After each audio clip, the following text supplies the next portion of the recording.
The sports club and most of the major Māori land trusts along that area. And that area for this scheme runs from Curtis Road through to the end of Rotorua. I'll just speak to a few of the points in our submission. The first is we overwhelmingly support a reticulated wastewater treatment scheme in our community. We support having that a wastewater treatment plant on our whenua at Homingi 9B3B, of which myself and many of the people here and our iwi reps are owners and beneficiaries of that whenua. We have worked tirelessly and extremely committed to trying to get this outcome. For us, there are 2 points of this that are very important. The first is a pre-treatment scheme. We started this journey on the back of our Environment Court decision.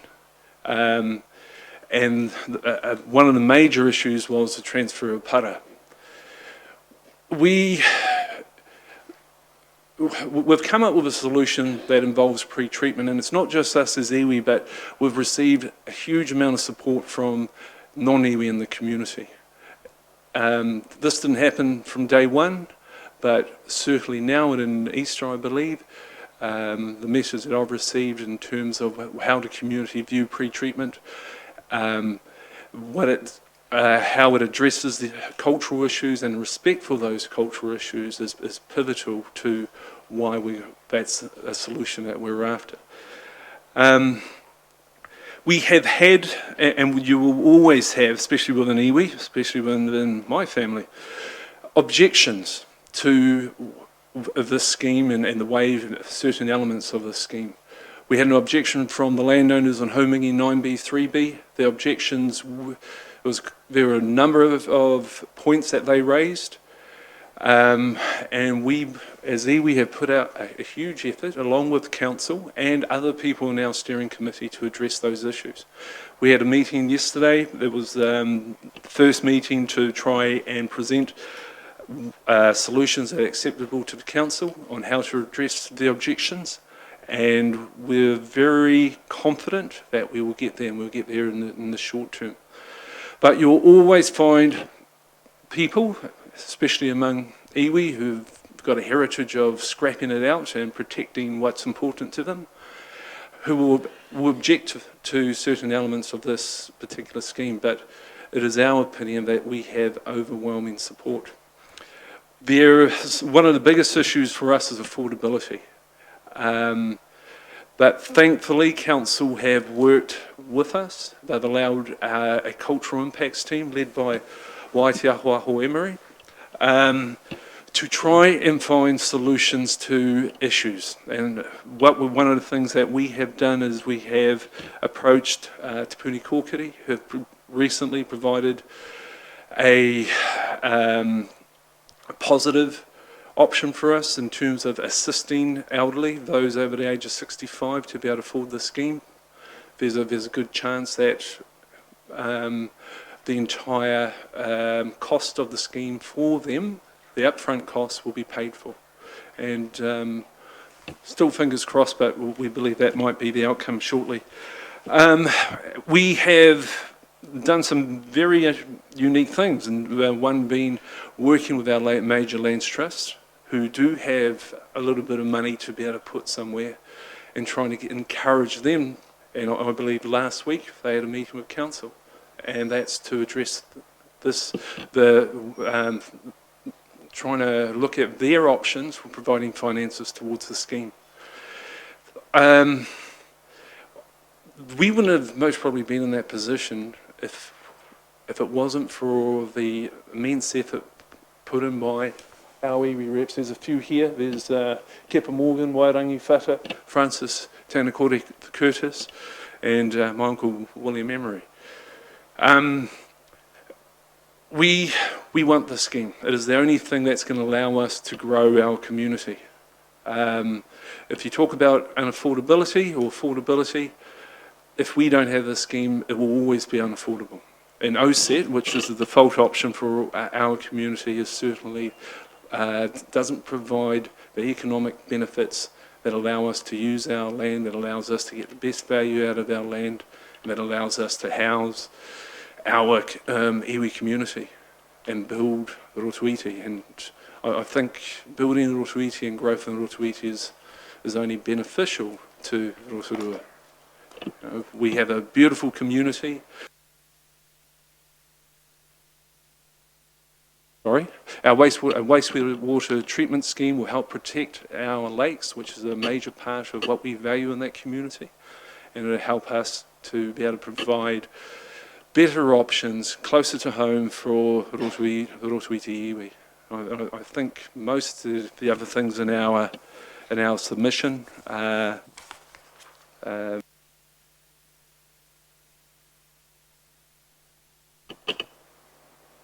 Sorry, thank you.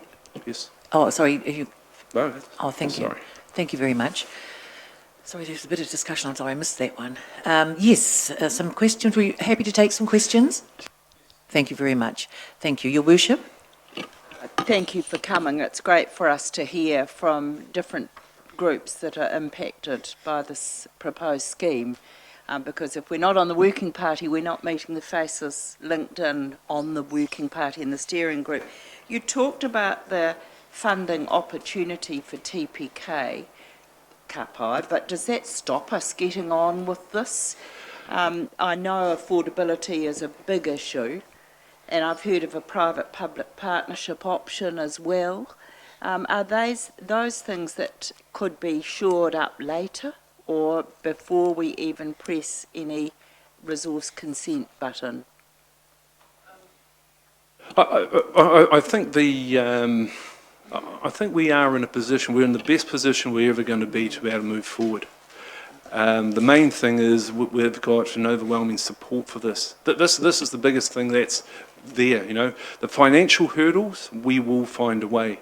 The economic benefits that will address the financial hurdles is perhaps the biggest opportunity we have to make this affordable. If we do not push forward with this scheme, I can't see a scheme in the near future. Councillor Gould. Yeah, thank you for your submission, verbal and written. I'm quoting from your written submission on the East Rotorua Sewerage Scheme number 3. It says, we do not support the Rotorua Lakes Council proposal to assist with the cost of the scheme by charging a targeted rate in the 2017-18 financial year.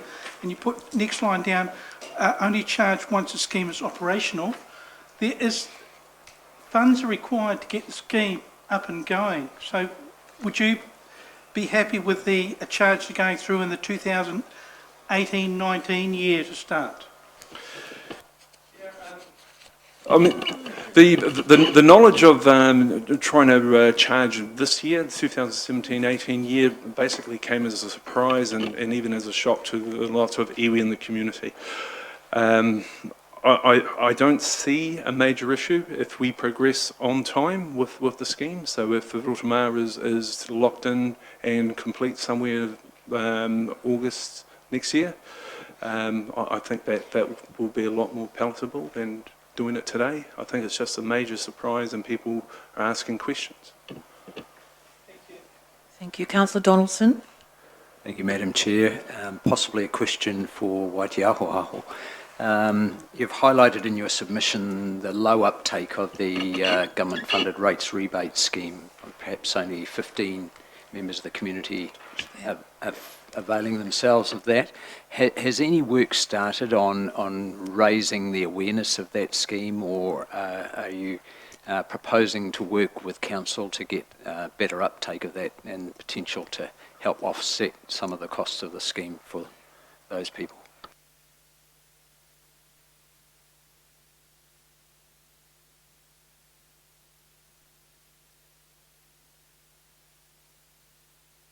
Just the grey, thank you. The rates rebate scheme has been discussed at steering committee and in some smaller forums within the iwi, but we haven't put in an all-out effort to pursue that at the moment, and I think, yes, we'll have to do that with council, and as you probably know, that we just said that not many people know about it and not many people have been taking that offer up yet.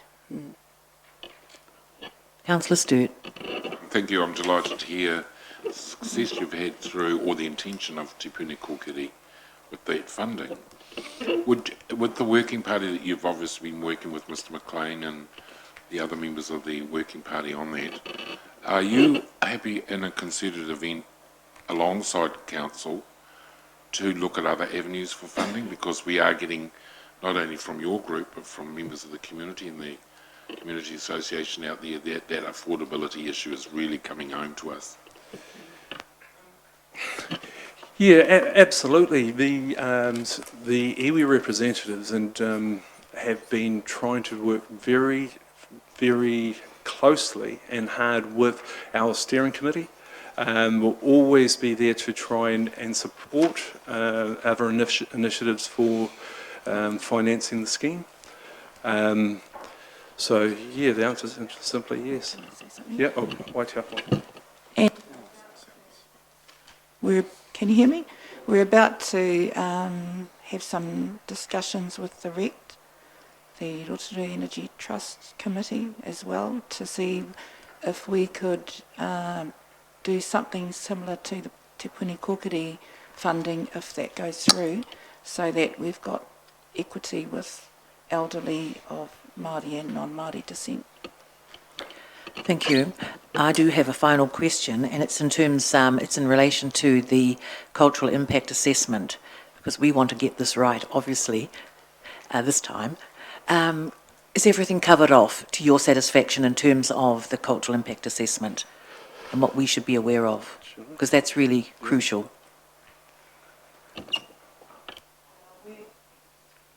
We're in the process now of responding to the Heads of Agreement document that the RLC has provided with us to ensure that all of the recommendations that were put forward in the CIA, Cultural Impact Assessment, are covered off within that. So we're quite a way along the way now in making sure that happens and looking to sign that off very soon. Thank you very much. Well, thank you both for coming along this afternoon. Thank you. Thank you.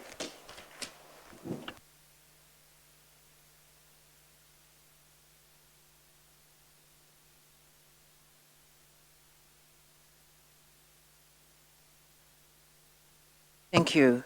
Thank you, Mrs. Sellers. You have 10 minutes, and I'm sorry I didn't mention this when we started after lunch, resumed after lunch, and if you'd like to use all of your 10 minutes for your presentation, or if you'd like to leave a few minutes towards the end for questions, it's entirely up to you, but welcome this afternoon. Thank you. Thank you. I'm Alison Sellers, and I'm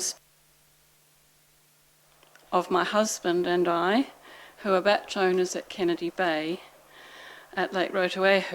I'm also a member of the founding residents committee of the Rotorua Sewage Steering Committee, and I also chair that wider and more formal Rotorua Sewage Steering Committee, but it's not in that capacity that I speak today. I don't want to reiterate my submission. I'm assuming you've all read it, and it's about the inclusion of the communities of Kennedy Bay and Otautu Bay, possibly, into the Rotoiti scheme.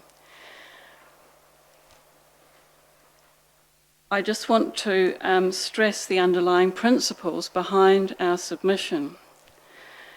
Fundamental to our submission is the principle of tātou tātou, we together, a motto which is about inclusiveness and which has connotations of fair and equal treatment for all. And I'm referring to the way that the lakeside communities of Rotorua are being treated and should be treated in respect of financial support to enable a reticulated wastewater scheme. Currently, the communities of that lake are not being treated equally in this regard. And I'd refer you to the map on page 5 of our submission, which shows you how we've got 3 areas of the lake, Otautu Bay, Kennedy Bay, and those properties which are at the other end of the lake by Manawahe Road and the State Highway, which is to be included in the reticulation for Rotorua and Rotoiti, but Kennedy Bay and Otautu Bay are not to be. I'm going to make 3 points to the submission, the first being about exclusion from a consultative process. So the communities of Otautu and Kennedy Bays were not included in the consultation process for the Rotorua Rotoiti scheme. Subsequent to that scheme committee engaging in its consultation process, it has been agreed for its treatment plant to include capacity for Otautu and Kennedy Bays, should that be the wish of those communities. However, those communities were not included in the consultation process for the design of the proposed treatment plant.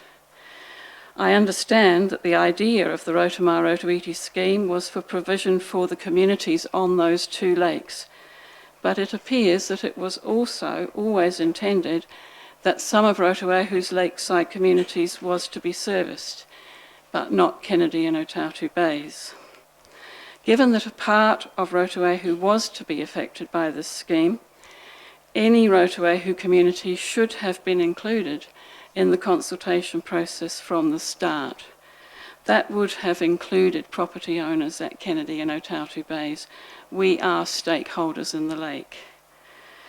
Regardless of any inclusion or not of any Rotorua community, the fact that wastewater was to pass through the Rotorua catchment is reason enough that all stakeholders in the lake should have been included in consultation. Secondly, is about subsidy funding. In discussion around subsidy funding provision for a possible reticulated sewage scheme for Kennedy and Otautu Bays, it is often stated that Rotorua's action plan, which currently does not include sewage reticulation as a recommendation, must be revised to include sewage reticulation as an action before Rotorua Lakes Council can access Ministry for the Environment or other appropriate funding for those communities.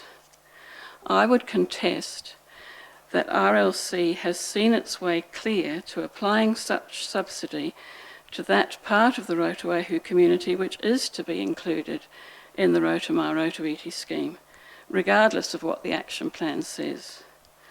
Therefore, it should be entirely possible for RLC to identify sewage reticulation for Kennedy and Otautu Bays as an important piece of infrastructure, and so enable subsidy funding to be obtained in the same way.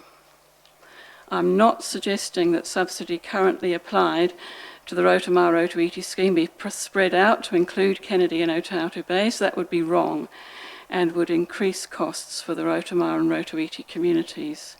I am asking Council to decide that it needs to access additional funds to support our communities. However, in respect of the sum of money that I refer to in point 6, reading from the last paragraph on page 5 of our submission, since that is, we understand, intended to benefit Rotorua, it does need to be addressed to ensure that it is apportioned in a fair and equitable manner to benefit all of Rotorua, and that should include Kennedy and Otautu Bays.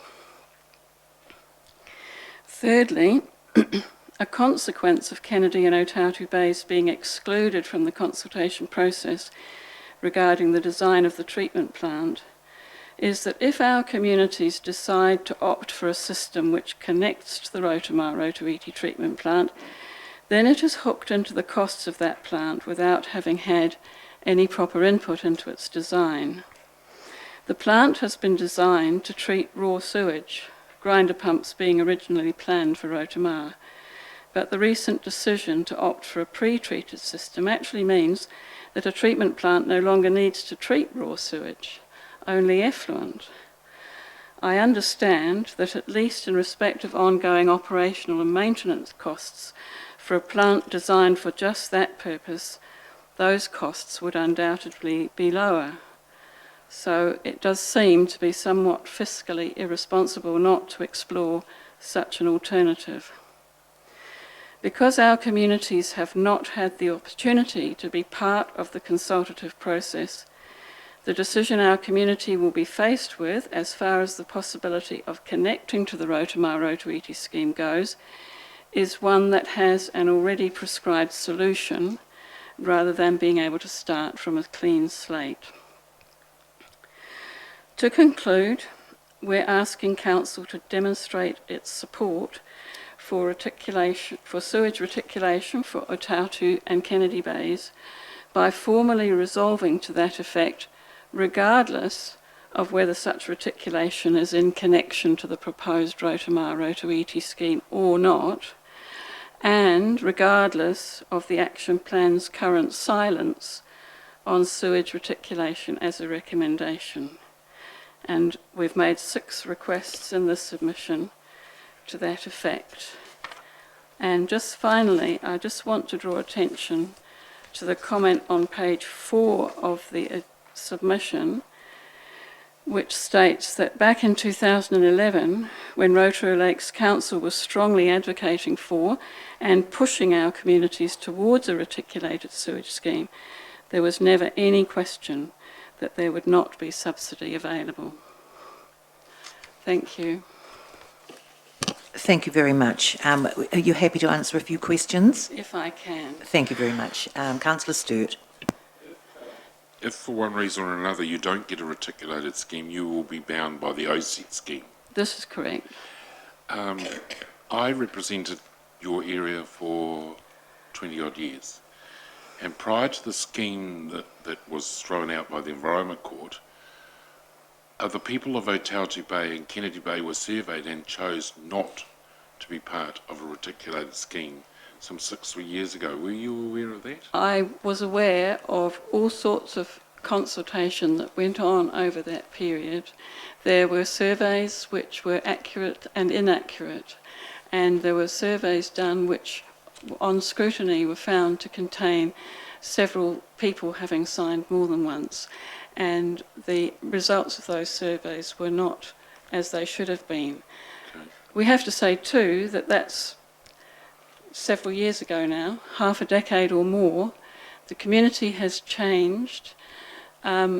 If we look at the terms of reference of the Rotorua Sewage Steering Committee, it refers to many changes in the offset plan during that time, and the product of a process of poor consultation that has gone on. So I would have to say that the community now is in a different place to what it was then.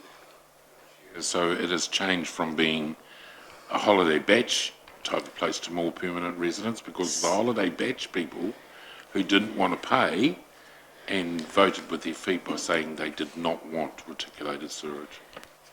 A survey was done of our community in April 2016, which indicated support for a reticulated scheme at an affordable cost.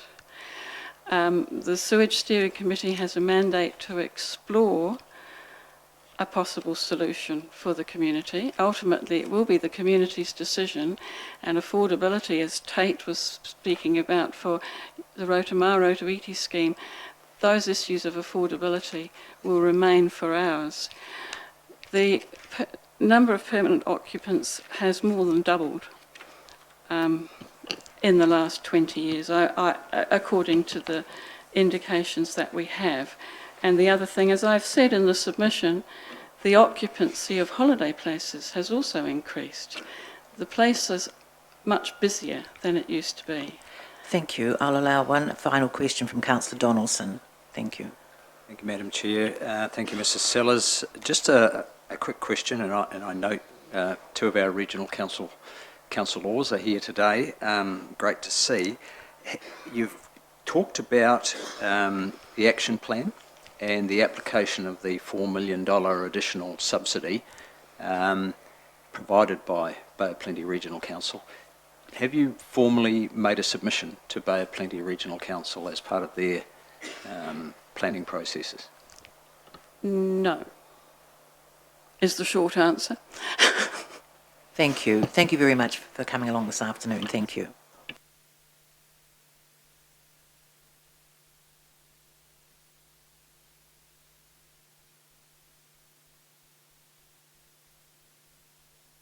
The Rotorua Sewerage Scheme Committee.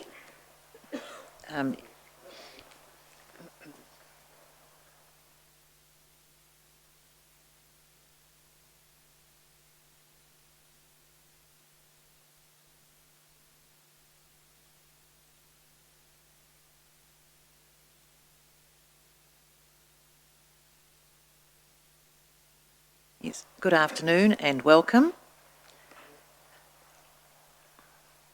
Afternoon, Mr. McLean, Mr. Emery, and I'm sorry I don't know the lady's name. Oh, that's right. Sorry, Hillary. Beg your pardon. Sorry.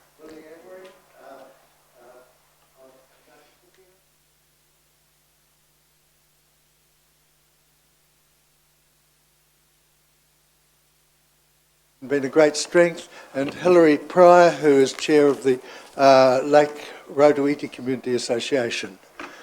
Thank you, and greetings and welcome to the hearings this afternoon. Thank you. Thank you. Madam Chair, Maripeka, Your Worship Steve and councillors, this submission is on behalf of the Rotorua Sewerage Steering Committee. And I pay my respects to your council and to your house within which we meet. I acknowledge the mana whenua of the lakes and the land around the sewerage scheme and the community served by the scheme. Apologies from the committee members not able to be here today. It's a great day today with Pokai being held, and I pay my respects to the King. But many of our people are otherwise engaged. We've had quite a journey since the Environment Court decision just on 4 years ago. A journey in which I would want to thank, first of all, the community leaders in the steering committee. I want to thank the Rotorua Lakes Council. I want to thank the iwi leaders as part of the community leaders for the contribution both by representatives and staff, and also thank the Regional Council and Toi Te Ora. On sewerage, we've got nearly everybody into the same paddock. We had to shift the fences a couple of times. Biolytics or similar at Rotorua, subject to a trial, and step at Rotorua. It wasn't quite a perfect muster, a clean muster. There are still some who are outside the fence, and that's inevitable. And some of those outside the fence or sitting on the fence will challenge you, your staff, your numbers and your facts. I suggest you pay them the respect of examining the facts and numbers in their submissions with equal intensity. There are some who are trying to jump into the paddock, the people at Rotorua, and I'll come back to that in a minute. The community support for the scheme has been overwhelming, as recently as the great community meetings we held on Easter Monday. I acknowledge the support from the community with thanks. The sewerage scheme will help protect lake water quality and the Māori of the lakes. There is the question of affordability which has been raised, and that has been of major concern throughout. In dealing with that, there are several things being done, some of which have been referred to already. The first is the government rates rebate scheme, which provides about $610 maximum, unless you've got a lot of kids or dependents, you get a little more. For somebody, it hits its maximum about on those with national super and little other income. So there will be quite a few people in the community, retired people, for whom this is relevant. Thomas gave us the number that at the present time there are only about 15 people in the scheme area who are utilising the scheme. And quite clearly it needs a much more bigger effort from the council and from the community to publicise the availability of this assistance. The approach to Te Puni Kōkiri has been mentioned,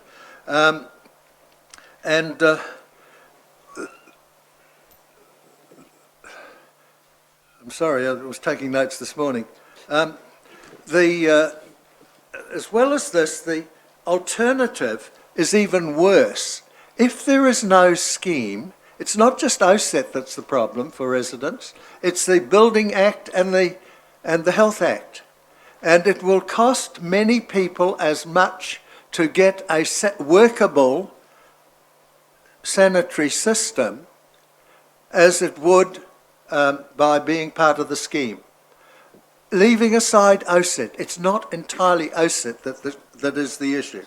However, affordability is an issue, and I've got to say that should your council decide to put some extra money in, it would be gratefully accepted. Mr. Chairman, or Madam Chair, sorry, Mayor Peka, on the specific issues before you, there has been widespread support in the community for the scheme, as you have heard today. There is almost universal opposition to starting the rate the next financial year, which is in a couple of months' time, and we strongly recommend against starting the rate early. On the change to the step system at Rotorua, the community has supported this at very well attended meetings, and we support that too. The resource consent, the discussions with the objectors from Haumangi look close to resolution, and I've got to say that a road map for sewerage for Rotorua Bays not included would be a great help.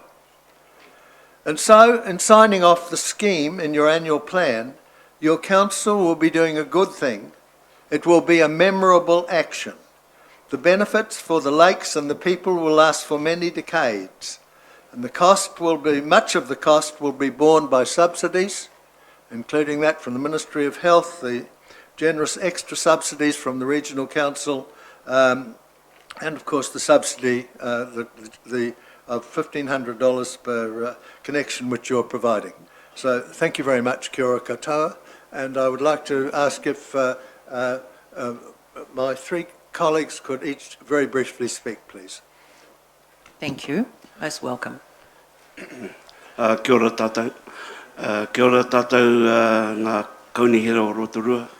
Kia koe, Madam Chair, the Worship, the Mayor.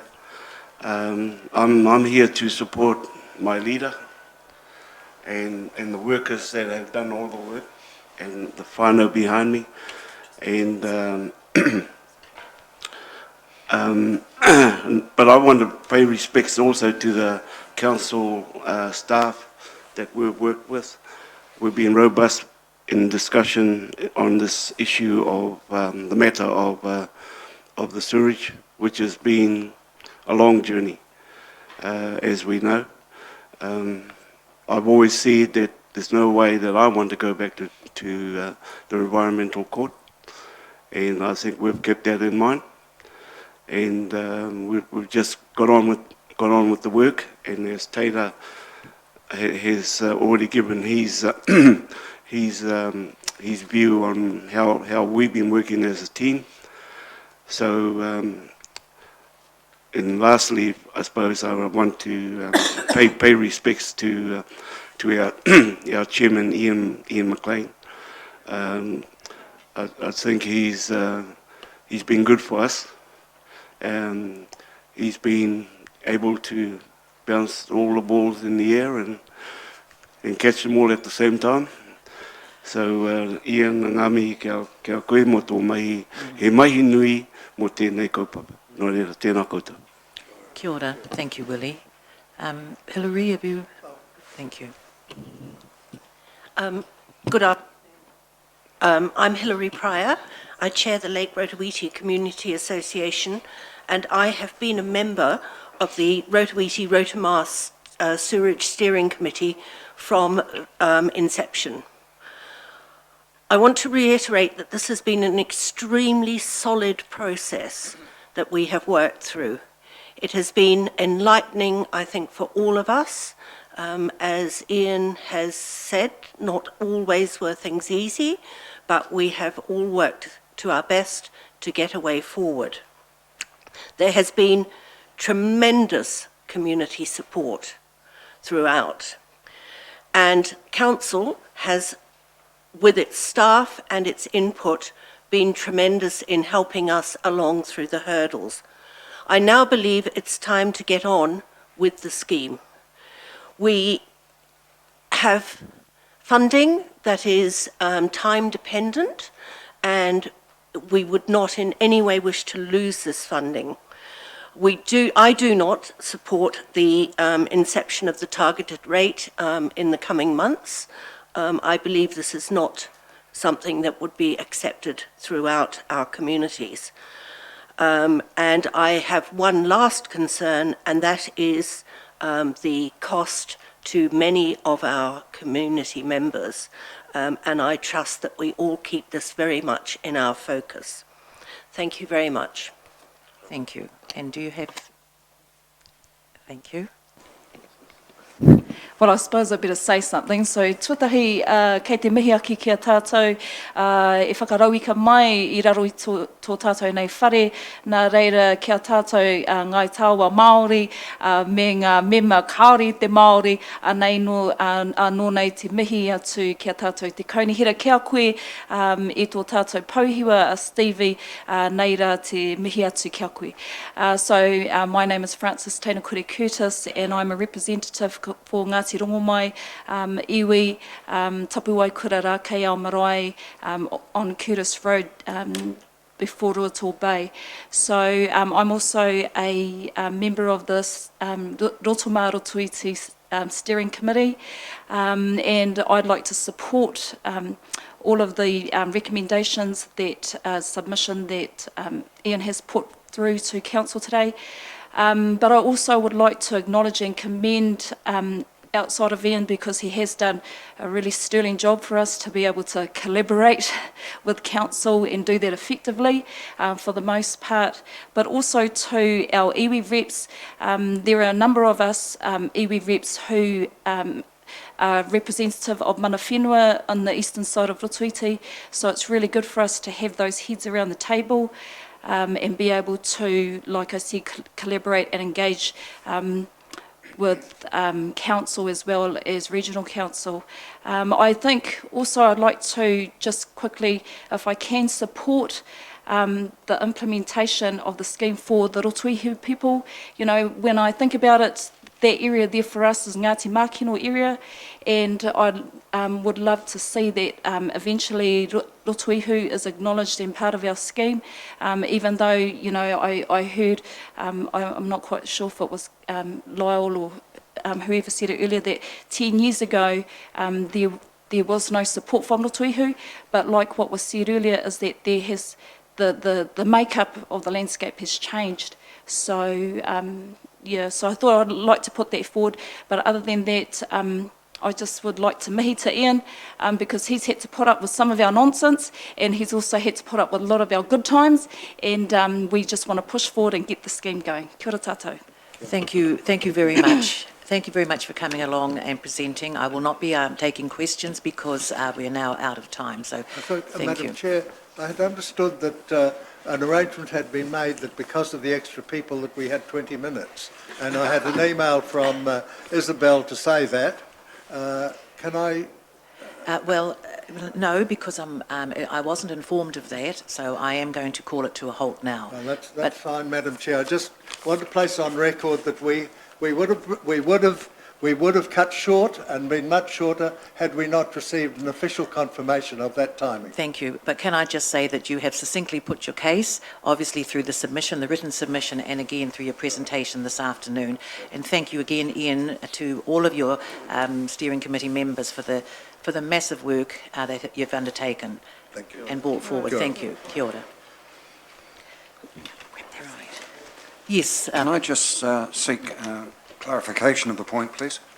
Yes. The consultation document here on the annual plan talks about the residents for the scheme having to come up with 12,900 up front or 994 per year for 25 years.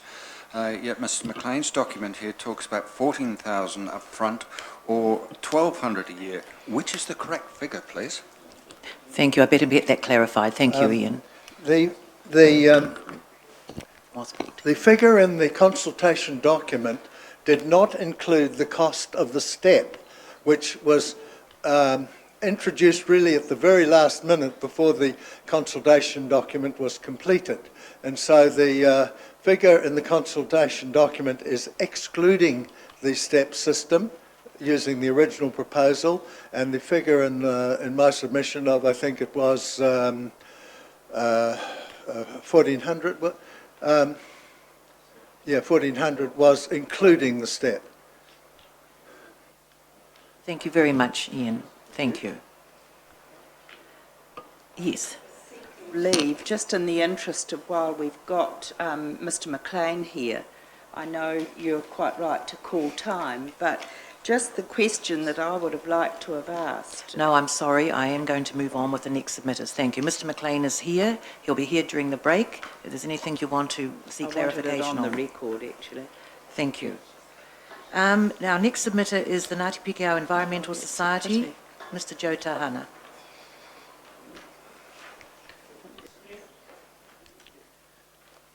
Tēnā koe, Joe.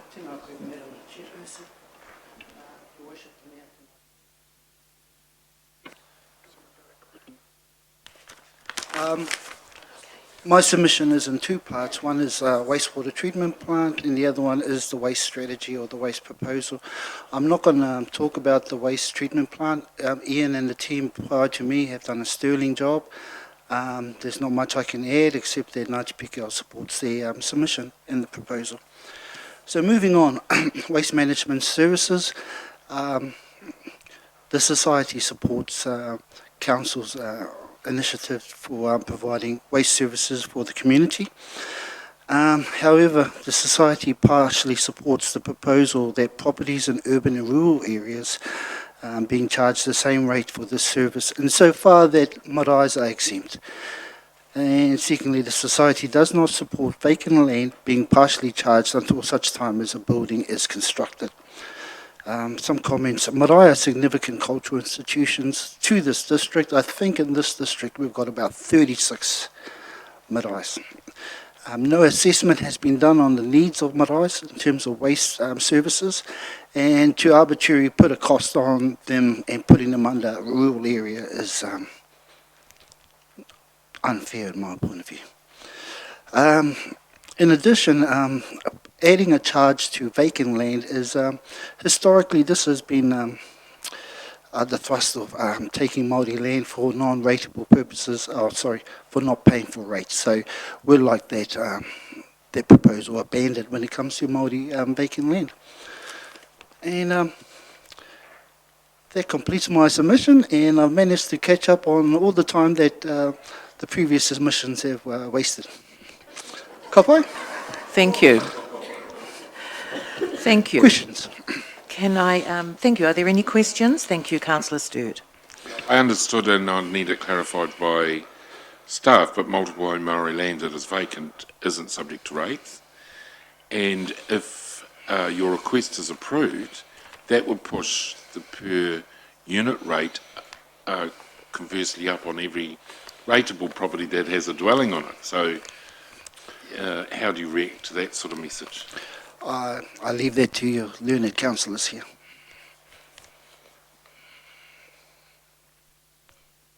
Any further questions? Thank you very. Oh, Thank you, sorry. Did you have a question, Councillor Maxwell? Thank you. I have to frame it in a way of a question.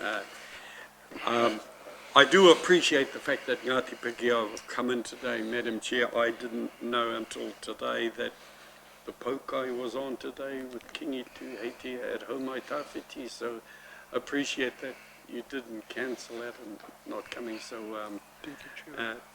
so just with that, Madam Chair, I was wondering. I did have a question for the previous one, but I appreciate that we'd run out of time.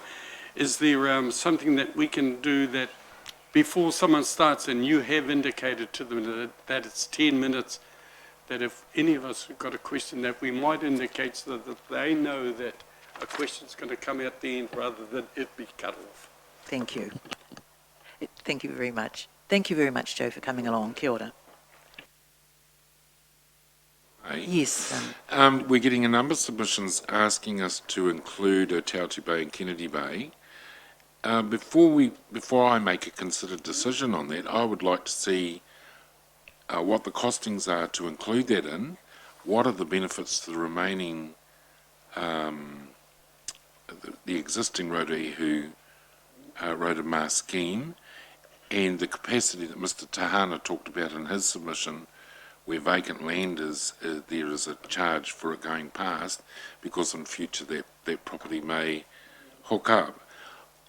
I wondered if we could have an estimate of those figures before we make the decision, because I think whilst it's out there doing it, Tautu Bay and Kennedy Bay, who we are now seeing want this to happen, should be given some consideration, but of course there are financial implications involved. I think we can ask for that to come forward during the deliberations, that we have that information available. And Madam Chair, can we add to that how many properties would be affected? Yes, thank you. Yes, Worship. Could I seek leave at one of the next submissions, if we're running to time, to ask a question of an expert, Mr. McLean, from the floor, especially in relation to a scheme? It's a little bit of a variance. Yes, it is. So I'm just trying to steer us through. Thank you. But certainly. Mr. Graham, is it? I hope I've got that right. Good afternoon, Graham. Welcome. Yeah, thank you, Madam Chair. And it is, you're right, my name. Your Worship the Mayor, councillors, and Chief Executive Jeff Williams. I'm back again. So, yeah, I totally agree with the previous submission from the Rotorua folk and Rotorua. We too support it, and I want to make it quite clear that we do not oppose having no scheme, that we have always supported this scheme, and I speak not just for myself, I speak for quite a number of people out in Kennedy and Tautu Bay. Just a couple of things there, that every reason that they've given actually applies exactly to our lake. So when they say that there's 2 lakes that will be improved, it's actually 2.5 at the moment, because half of Rotorua is included. And I point out that Tautu Bays and Kennedy Bay are specifically left out, and that's mentioned right throughout the not only the consent, but throughout all the meetings that I've attended since August 2014. But why? If it is intended to improve the water quality by including half the lake, then you need to reticulate all of the lake, otherwise you're just wasting valuable subsidy money. It is achieving nothing more than providing a service which is not the intent of these subsidies. They are for lakeside communities, such as Rotorua, Rotorua and our 2 bays, not for a partial, half-hearted attempt. The reason that we're all here, one of the reasons, major reasons in getting to this point of a scheme, is because of the money that was given, or subsidised money that was allocated. Well, and Worship Mayor will know exactly why that is. 72.1 million was to clean up 4 critical lakes. Rotorua being the last one in the line doesn't mean that it should be excluded by overfunding or spending money elsewhere. It is just as crucial for all of Rotorua to be reticulated and be sewered. That's Tautu Tautu, good for one, good for all. Together we can do this. And my motto has always been, do it once and do it right. If you choose to leave out half the lake, you're not going to achieve the water quality improvements that the money was actually given for in the first place. So how are you going to go about doing that? The Local Government Act 2002, Section 10(1) states the responsibilities that you as elected members have. Section 11A Section A includes network infrastructure as a core service for local government. It states quite clearly what you've got to do, what is in there. And Section 123 to 137 also sets out the specific obligations and restrictions on local authorities in relation to wastewater services. I don't have to tell you, you all understand that, but I just thought I'd remind you. We're actually happy to pay our 25%. We ran a poll, as Alison has already said. It was verified by council staff here. I gave all the paperwork confidentially to one person here in the Rotorua Lakes Council, and they verified the exact outcome of that poll. On the day, we had, there's 77 households, there's 95 properties. We had a 80-something% response, which is quite incredible, and of that, 74.2% definitely wanted a system. They wanted us to go and explore getting funding. 2 abstained, and 1 person didn't want anything to do with anything. We've not asked for any extra money from Rotorua Lakes Council. We're due for the $1,500. That's quite clear. That's what we're paying for. We haven't asked you to write off any money, not asking for anything else. We're just asking that we will pay our fair share towards the proposed scheme at Rotorua.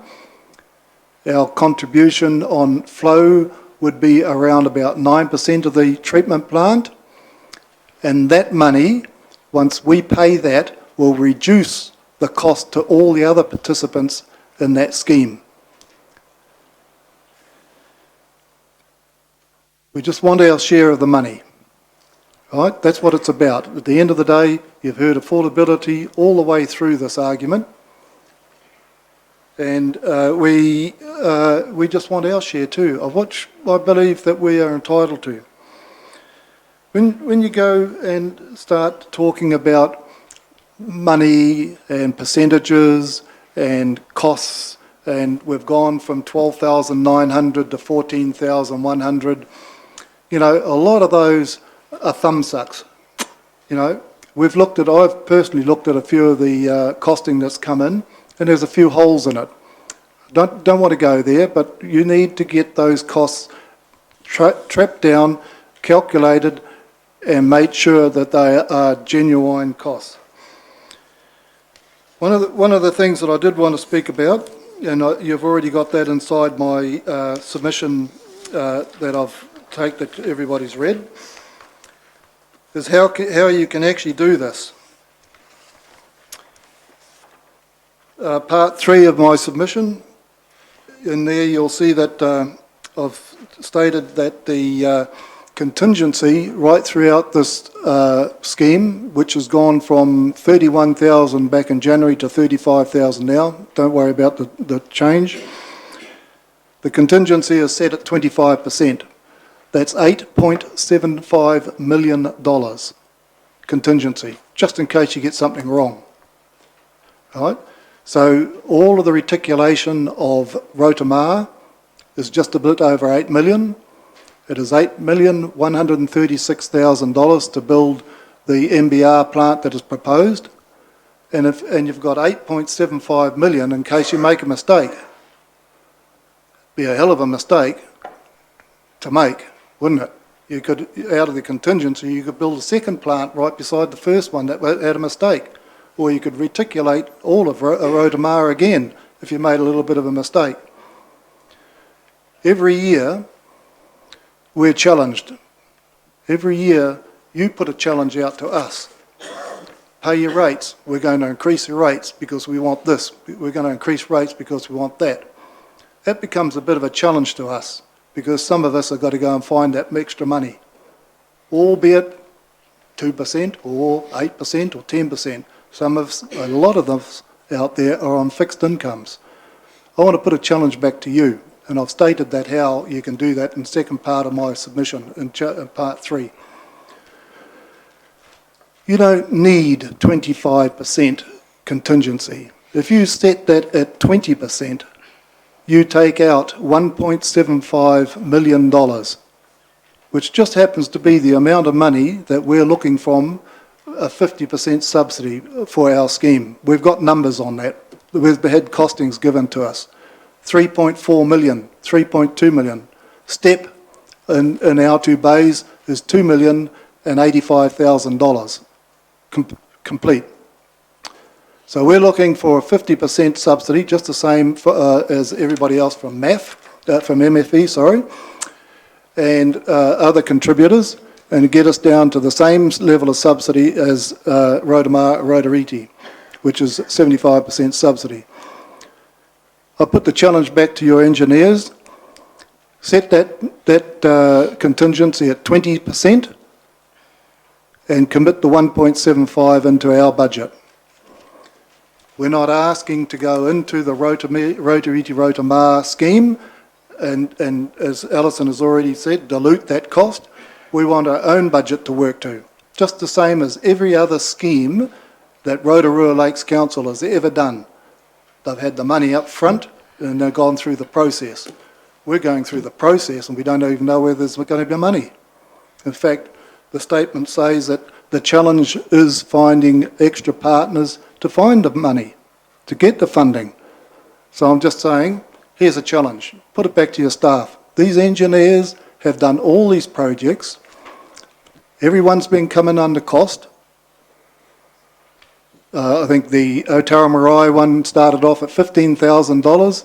Then it went down to $10,000. It was delivered for $6,670. So let's see if they can do it on this one. I think we have the total support of the other communities in the area. Iwi have shown that they give us the support. The only things that can happen, or the only thing that can't happen, is that we can't go to any other authority and ask for any subsidies until Rotorua Lakes Council has put it in their 10-year plan. Yes, I've made applications to the Regional Council, and I've got letters here that come back and say, yes, we'll do that as soon as the Lakes Council has done it.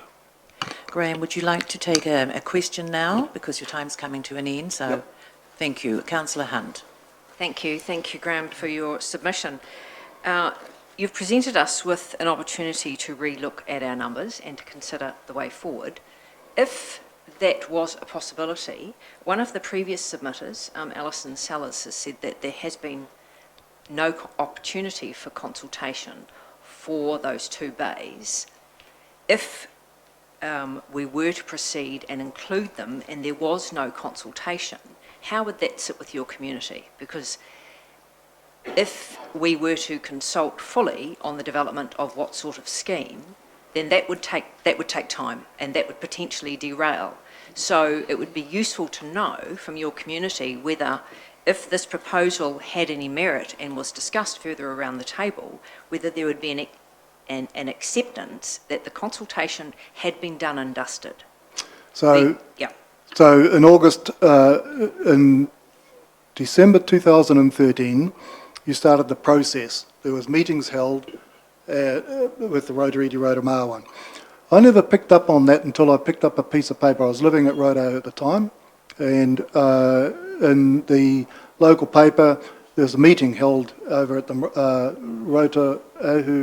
Rotorua Community Hall in June. I've turned up to the meeting, and it was discussed at the meeting, hey, hang on, we know nothing about this reinventment, because we were in the process up until June 2011.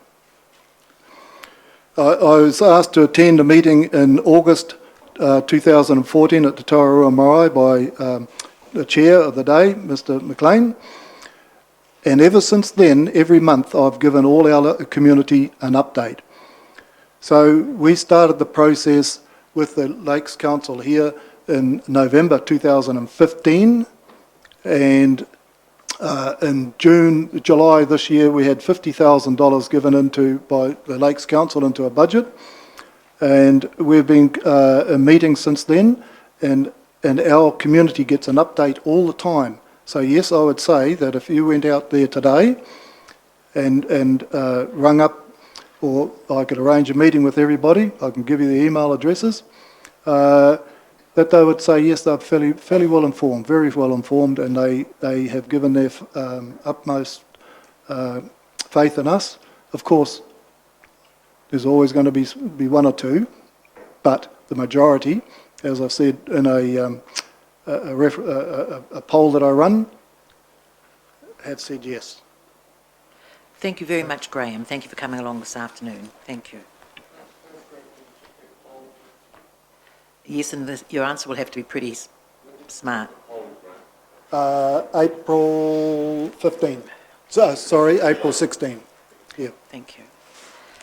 And we had 90 people come back, 65 responses, and 60 were in support of it, as verified by Lakes Council staff. Thank you. Thank you. We are, to the submitters who are here to present, we're running approximately 15 minutes behind time, so thank you. We will just endeavour to keep to on message and on program. Thank you. Sport Bay of Plenty, Heidi Lichmar.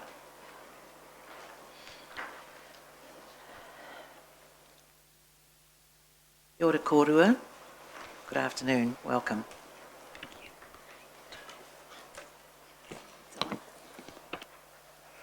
Kia ora tātou. Thank you for this opportunity to come and talk to our submission. Today I have Catherine McCulloch, our Community Manager, with us, and I know you've had a full-on day of listening, so we'll try and stick to some key data and maybe make up a few minutes of time for you if we're lucky.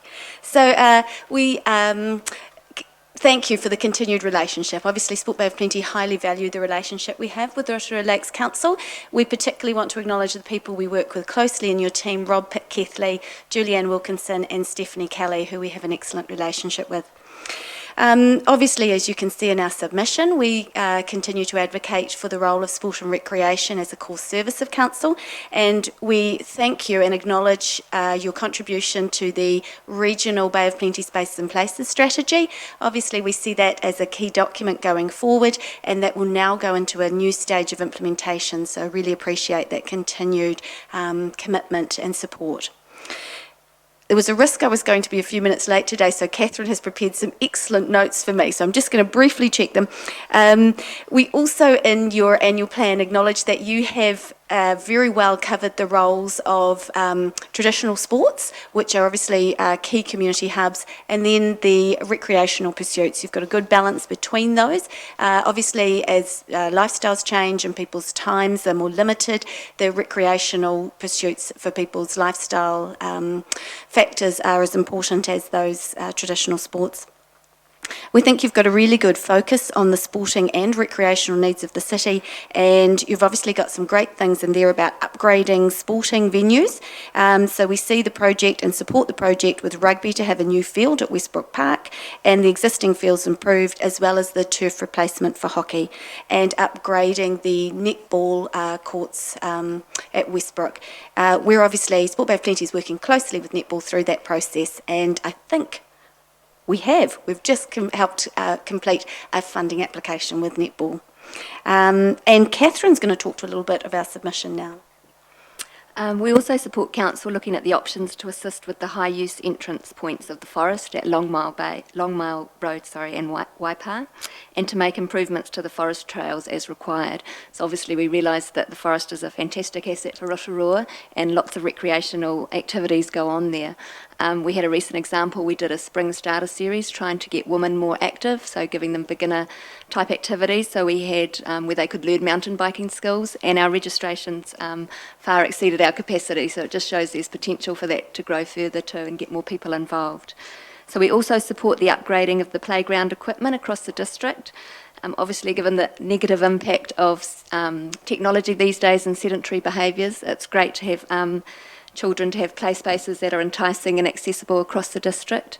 It's also really important to encourage foundation movement skills so that these children can develop the necessary coordination and skills to go on and have a lifetime of enjoyment in sport and recreation.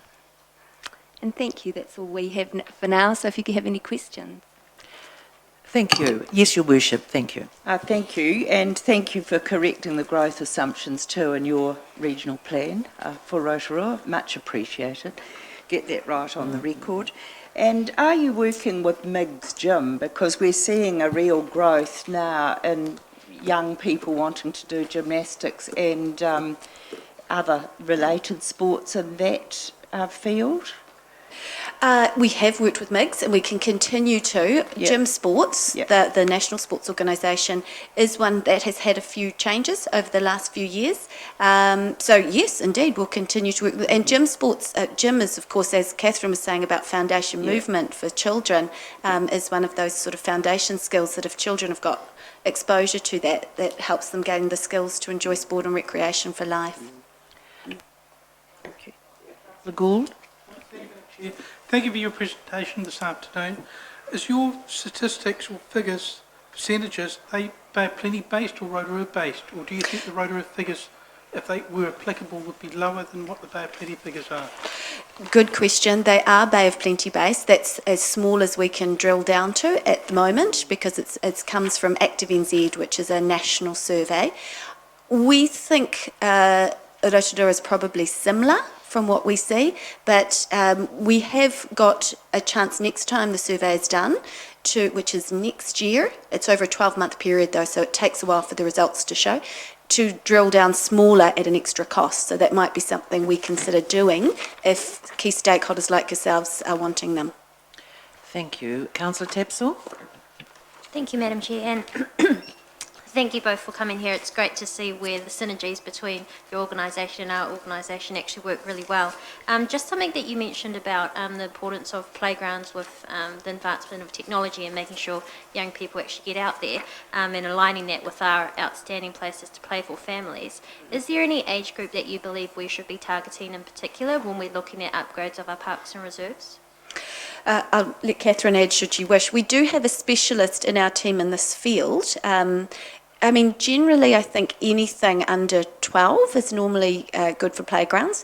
There are, of course, people that say playgrounds can be used for any age because it's, you know, and there's advocates for older adults' playgrounds to keep various, parts of the body moving. I mean, anything sort of 5 to 12, I think, and you get the little ones as well. Under 5, we have a specialist in under 5s that looks at playground requirements and are you happy to be involved as part, because you've got a contract with us and you're right at the forefront of delivering good outcomes for sport and recreation? Are you happy to be consulted in terms of what council finally comes up with in terms of the new skate park proposal, or have you seen that in the paper? We're happy to be consulted, absolutely. We don't have any specialist knowledge on skate parks, of course, but we do know that they are great places that young people want to go to and be part of. And yes, yes, and I know there's a brand new one that was just opened in Te Puke in the weekend that they did a lot of thought and development into. So yes, we're happy to be part of the process.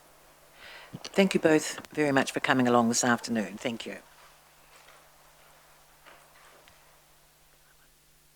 Our next submitter, Caroline Wade. Good afternoon, welcome.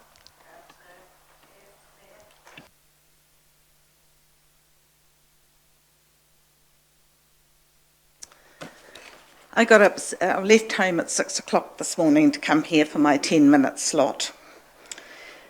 It took me about 6 hours, so it was a good run.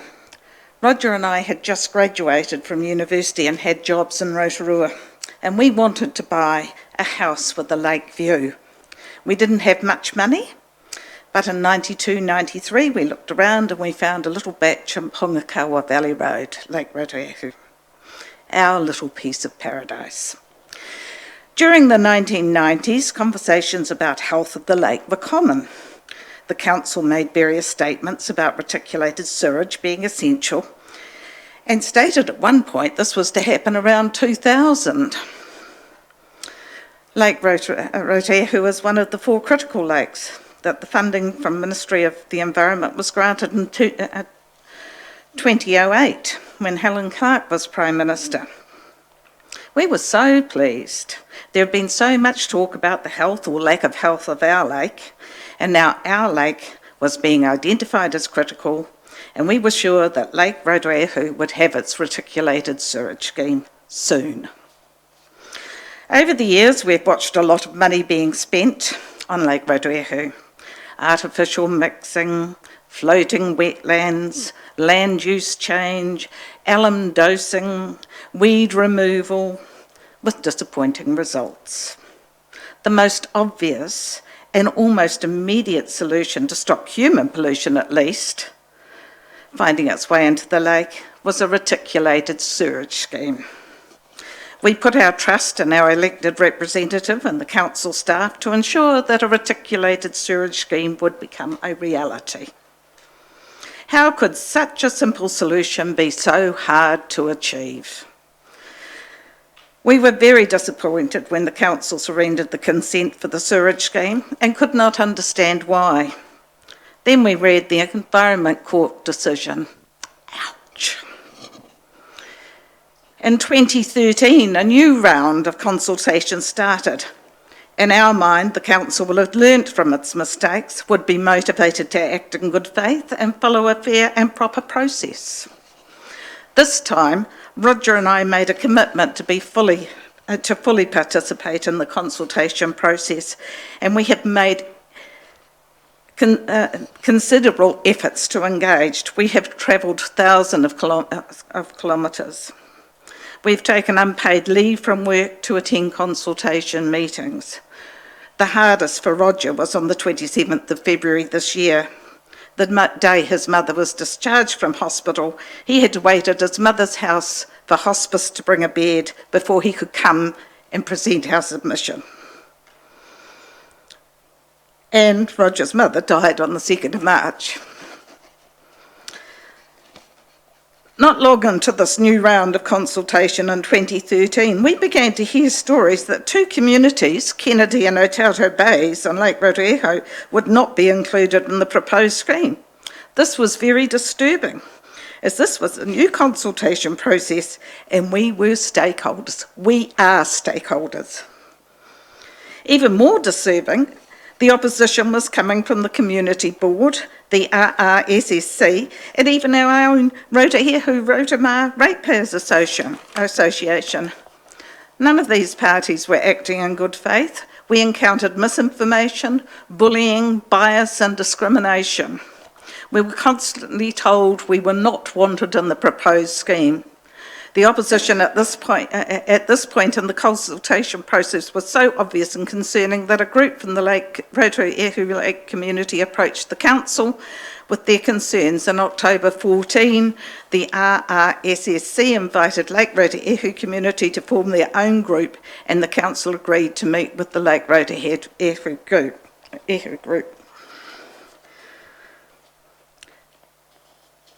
The Lake Rotorua community has provided council with expert reports of wastewater systems and identified funding sources. You've heard from Graham and Alison on those points. Our experience of the consultation process was unfair, lacked good faith and could be best described as high-handed.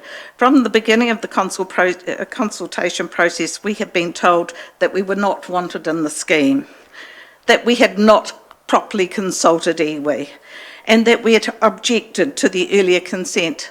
Roger and I did not object to the earlier consent. And there was very, very poor information around that process, I might add. Further, we have been told that the Ministry of the Environment, Regional Council and Rotorua Lakes Council would need to make significant changes in policy to include Kennedy and Otauto Bays. How can this be the case when the proposed scheme includes half of Lake Rotorua? It is irrational to exclude some of the properties on Lake Rotorua, particularly when you consider the size of the community. I understand there'll be 77 connections, even though there are 95 sections, and the laying of pipes of a mere 4.2 kilometres, which is the distance from the main road at the end to the end of Tomlinson Road at Otauto Bay. The council is also responsible for best financial practice. the Rotorua Lakes Council could be fiscally irresponsible to exclude Kennedy and Otato Bays from the scheme. It makes financial sense to have one contract to install the whole sewage scheme at one time. By adding all the properties at Lake Rotorua, effectively cuts treatment capital costs to the other participants, i.e. more involved in capital cost of treatment plant equals less capital repayment cost to individuals. And the Council Lakes mission statement, Tato Tato, we together, Tato Tato, one community, one scheme, and yet this scheme as it stands effectively divides the Lake Rotorua community. Those on the main road and down to Soda Springs will be able to flush, and the council will happily cart the waste away. I will most probably be up for another OSET system, which the regional council can turn around and say, oh no, we don't like that model anymore. You have to do something else. So when I flush, I am totally responsible for the cost of that flush. But I understand there are 9 properties on the lakefront that OSET systems won't work, so they won't be able to flush. And I'll just leave you with the words from Winston Churchill, those who fail to learn from history are condemned to repeat it. Thank you. Thank you very much, Mrs. Wade. Thank you for, first of all, getting up so early this morning and coming to present your submission. And thank you for the frank way you have presented it to us this afternoon. There might be a question or two if you'd care to perhaps answer. Would that be all right if I put a question or two from councillors? Thank you. Fine. Worship. Thank you for coming, and I think we're getting a very clear picture today from submitters from Rotorua and the 2 bays. And I just wondered, is this just a staged approach that we've got to get the Rotorua scheme approved and underway, and that could be something that then we look at contingency and look at how we add those other bays in? Is that something that's acceptable to you? For me personally, no. What is acceptable for me and my husband, because we've talked about this a lot, is we want a commitment to having a reticulated sewage scheme, not sometime in the future. I've noticed that the rhetoric around our 2 communities has changed since the since the consent process for the Environment Court consent. They seem to be softening. And I thought to myself as I was driving up this morning, I wonder what's behind the softening. I don't think it's altruistic. I think people are really fearful of the process being looked at, because it has not been a fair and proper process. Councillor Kent. Thank you, Madam Chair. Thank you very much indeed for your submission, and I hear what you're saying loudly and clearly. There have been some submitters who've raised the issue, and I've heard it myself from some people in the area who are rather concerned at the financial impact of putting in a scheme. What's your feel on that from those that you know in your area? Well, the financial impact for us and for other people in the community is that the regional council will say you have to upgrade your OSET, so you've got no choice. So there is no choice. So effectively it's a catch-22 either way. Very much so. Thank you. Thank you for coming along today. Thank you. Thank you.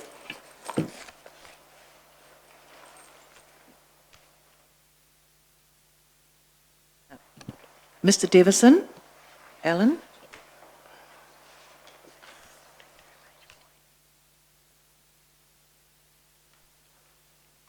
Yes, good afternoon. Good afternoon, Madam Chair and councillors.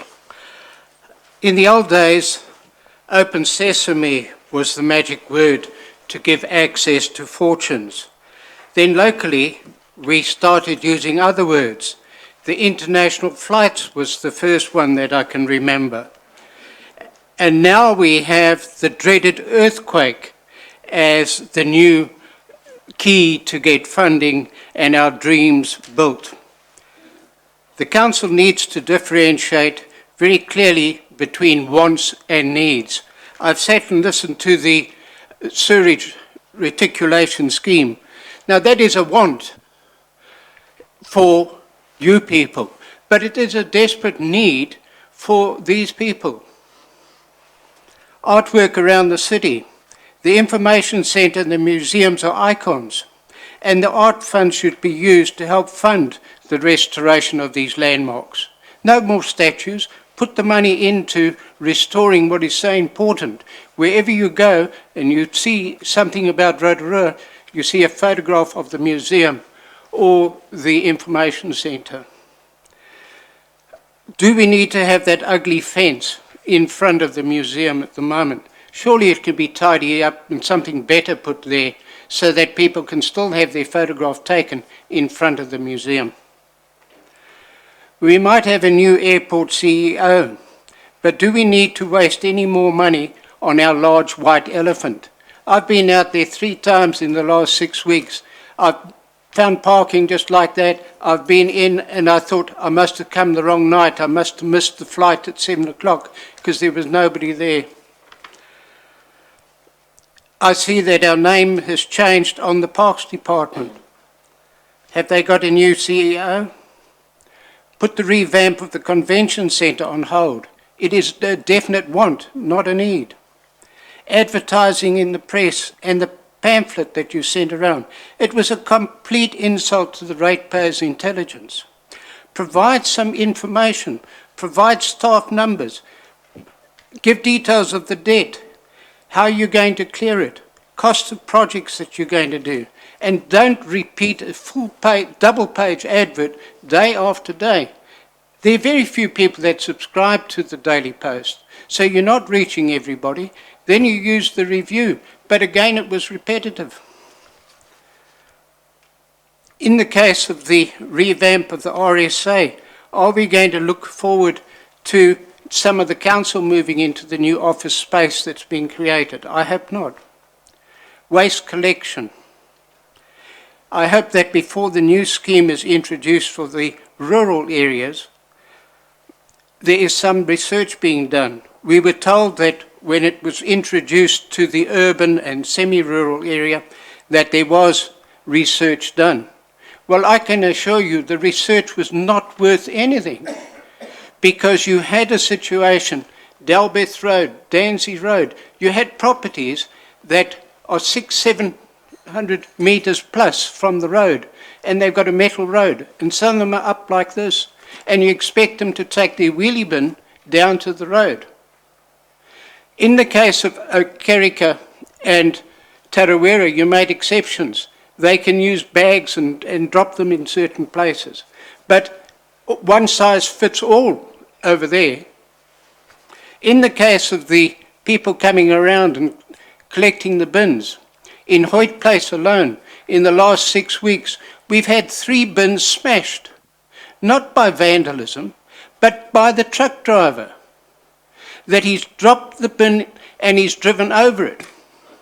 And then the people wait 2 or 3 weeks at least, with many phone calls to the council, and even coming in to see, to get a replacement bin.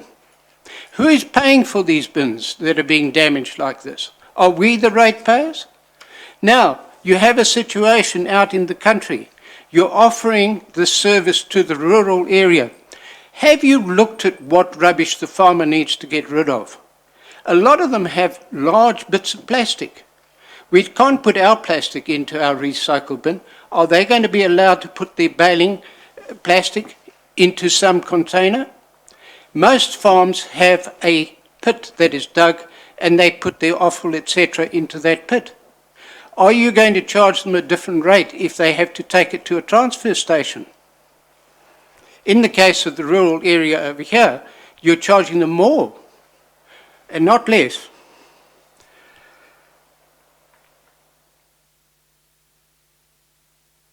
Are you happy that the footpaths are blocked 1 day a week?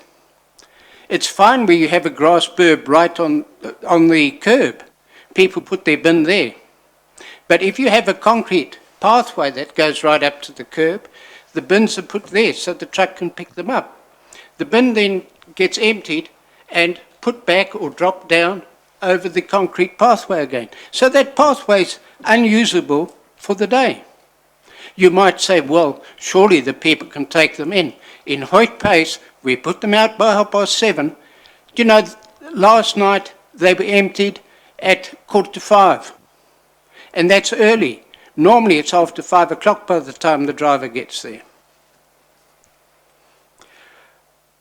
Are you happy with the poor service at the recycle centre?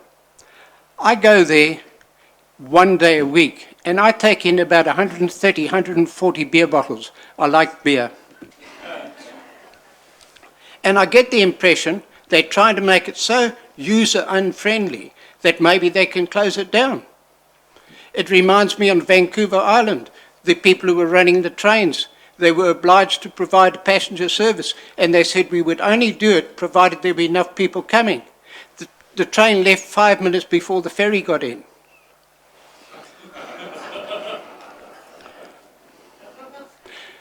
Down at the recycle centre, I resent the sign at the top that says self-service.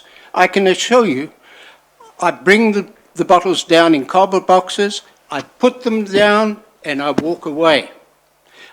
The cardboard that I bring down is all flattened and put into the bin. But I'm not prepared to stand there, and a lot of the bottles I bring down are too large to go through those new pipes that they put there. It's like 3 cannons that you face to put the bottles in. Maybe you don't go to the recycle centre.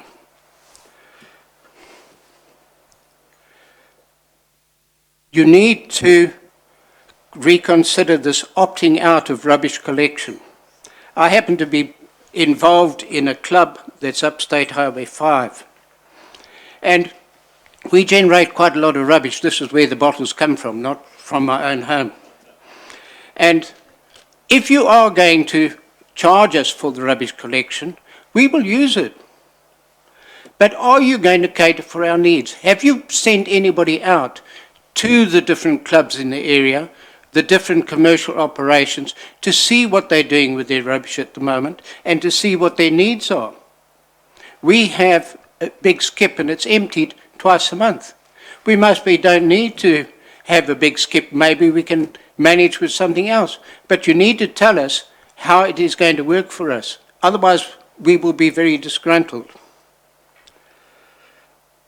In the case of the shops that sell whiteware, to get rid of an old fridge or a stove or a microwave is a mission. So you just go up Delbath Road and you find a corner there and you just drop it there. Nobody minds. Where if we had a situation where the shops were obligated, if they sell a new fridge, if they sell a new TV, that if the person wants to get rid of the old one, they are obliged to take it away as part of the deal. Then we wouldn't have all this dumping all around. The same applies to the mattresses that are dumped everywhere. Have some scheme where the shop has to play his part in the scheme of things being removed. Finally, let us try and cut our debt and stick to core services, not getting involved in all these other things. Thank you very much. Thank you. Thank you very much. A question from Councillor Gould. Yeah. Thank you, Adam, for your report this afternoon. When you talk about revamp of the airport, would you be happy if we had a better landing system, put money into a landing system so planes could take off and land in different weather conditions? Because at the moment we've been losing, a lot of flights have been cancelled in the morning because of the fog issue. Well, you know, that was considered when they spent these many millions on the airport. It was pointed out that it wasn't a suitable site for an airport because of winter flying conditions, that the airport closes down. And I'm quite sure that the 3 or 4 flights that come in per day at Rotorua Airport could just come in a bit later, or maybe they could overnight. I know that you can't always guarantee that you can get out in the morning if you want to go to Auckland in a hurry, and you can't guarantee that you can land here if you're coming down in the morning. But how many days a year is that the situation? You know, I think you need to be very careful in the case of spending any more money on the airport. We had many long debates, I think 10, 12 years ago.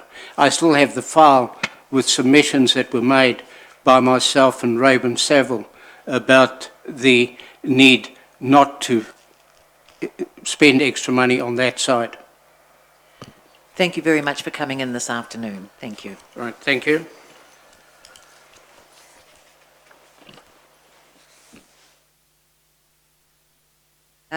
Mr. Lovelace, Roger? Is Roger here? Oh, thank you.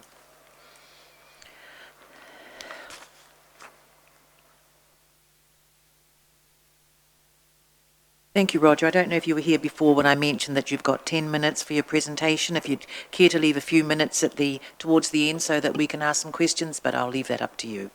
Thank you. Good afternoon. Going? Yep. Yes, that's right. Yeah. Good afternoon, ladies and gentlemen. Interesting talk about rubbish there. We're probably the newest resident to Rotorua to speak with you here. We're still trying to get rubbish bins, so every Friday out we go with our rubbish and put it in other people's bins because we still haven't got them. They've been promised. Anyway, on to my submission. My introduction to, we moved in April to be nearer the family. Really, we've got a future interest to, sorry, I can't get much closer with this wheelchair. Yeah, so we moved from Hamilton, and I think it's great that you're actually opening up your submission process to the public, because other councils have decided that if there are no material changes, they won't open it up. So that, I think, is a plus that I really appreciated, so I thought I'd better put something in while I've got the chance. My previous employment about over 12 months ago, when I retired from CCS Disability Action, was an access coordinator, so no prizes for guessing that what I'll be talking about is access. I made a previous submission to you a little while ago to the long-term plan, I think it was, concerning the playground at Lewis Road, and one of the things I find with an electric wheelchair, when you've got a playground that's got wooden barriers around there, I cannot look after my grandchildren who are now 6 and 4. Footpaths are another issue which I find need to be looked at. I note that in the deliberations for your annual plan back in June 2014 that there were a number of concerns made by people concerned with rundown state of footpaths, etc., but most of the response seems to be footpaths have been built to various standards, not all have pram crossings suitable for mobility scooters, RDC modifies crossings essentially upon request. Well, what I'm asking you to do now is to turn around the way you do the planning from a reactive thing, waiting for people to come and complain, to actually put some decent asset management processes in place that actually look at the service you want to provide to everybody. Why should my new place, which has footpaths on both sides of the road, have a certain population density in that area? Why should other parts of Rotorua that have a similar population density have to put up with a narrow footpath on one side of the road only? I find it quite interesting when I was looking through your annual plan on page 103, the expected life of footpaths. I don't know whether anybody would like to guess what it says they're going to last on that document. 100 years, it says. Well, I'm sorry, 100 years is not the life of a footpath. That, to me, I did find some concrete structures when I was doing a Google search that they might last 100 years, but I'm sorry, the highest I could get for footpaths was about 40, 45 years, and you've got a hell of a lot of footpaths in that area. So I think that's pushing it. So they're now doing different things. What do we have on our footpaths now? We want to put bicycles on them. We've got NZ Post Office now got these Paxter things coming around. Rubbish bins. If I go down Tarawera Road on a Friday, I've got to go around all these darn things. And personal electric transport devices are coming on the market. You've already got electric bikes being hired to go along some of the footpaths. So what I'm asking you, what level of service do we expect? Does an area that has developed 50 years ago not need the same level of service as a new one? If you read in my submission, there's a number of issues in there. I'll try and keep this as brief as I can. But at this stage of the long-term plan, I think is a good time to get together the evidence for the next long-term plan. One of the things I did with CCS when I first joined them as an access coordinator is, well, are there accessible, vulnerable people out there in the community? If not, why not? If they're not there, it's not accessible, surely. So one of the initiatives we started was to count the people with visible aids out there. And we got some interesting results.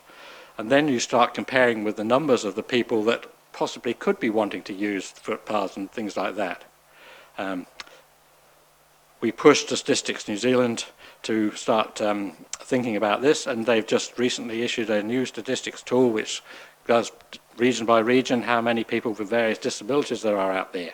They break it down into age groups and into, as an overall category, you've got 17,040 people with a report to have a disability, 5,505 have a hearing disability, physical 10,113, psychological 4,098, and vision impaired 2,640.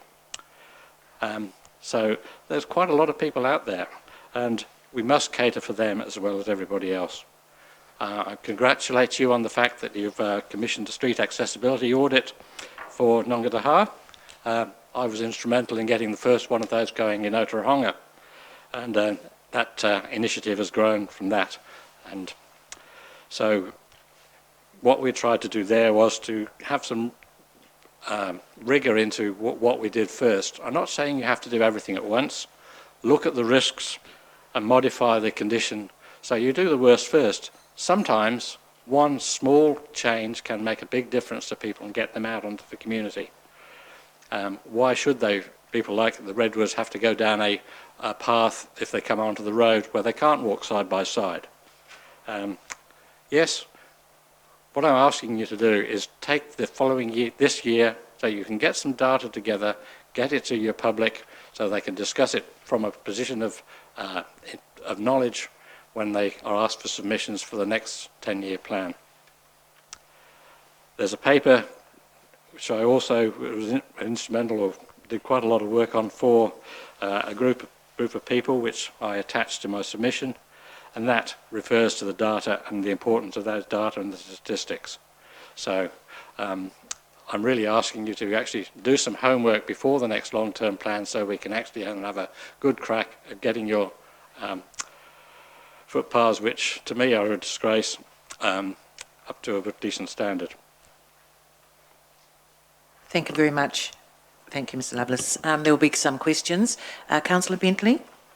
Thank you, Madam Chair. Thank you for your presentation there, Alan. Are you aware that there is an access meeting or access committee that holds a meeting here approximately every 6 weeks? I'm aware there is a meeting. Would you like to be a part of it? I would love to be a part of that, Councillor Bentley, yes. I'll get your email and we'll send you the information. Yep. Thank you. Sorry, was it Councillor? Oh, you were, yes. Thank you. Well, thank you very much. Okay, thank you. Thanks.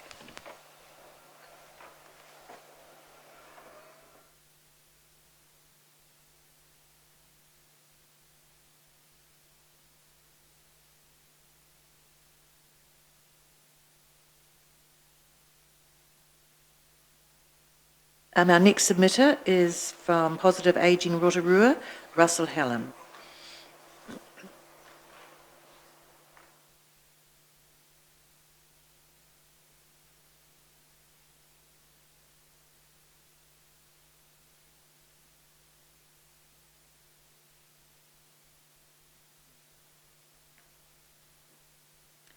Good afternoon. Kia ora kōrua, welcome.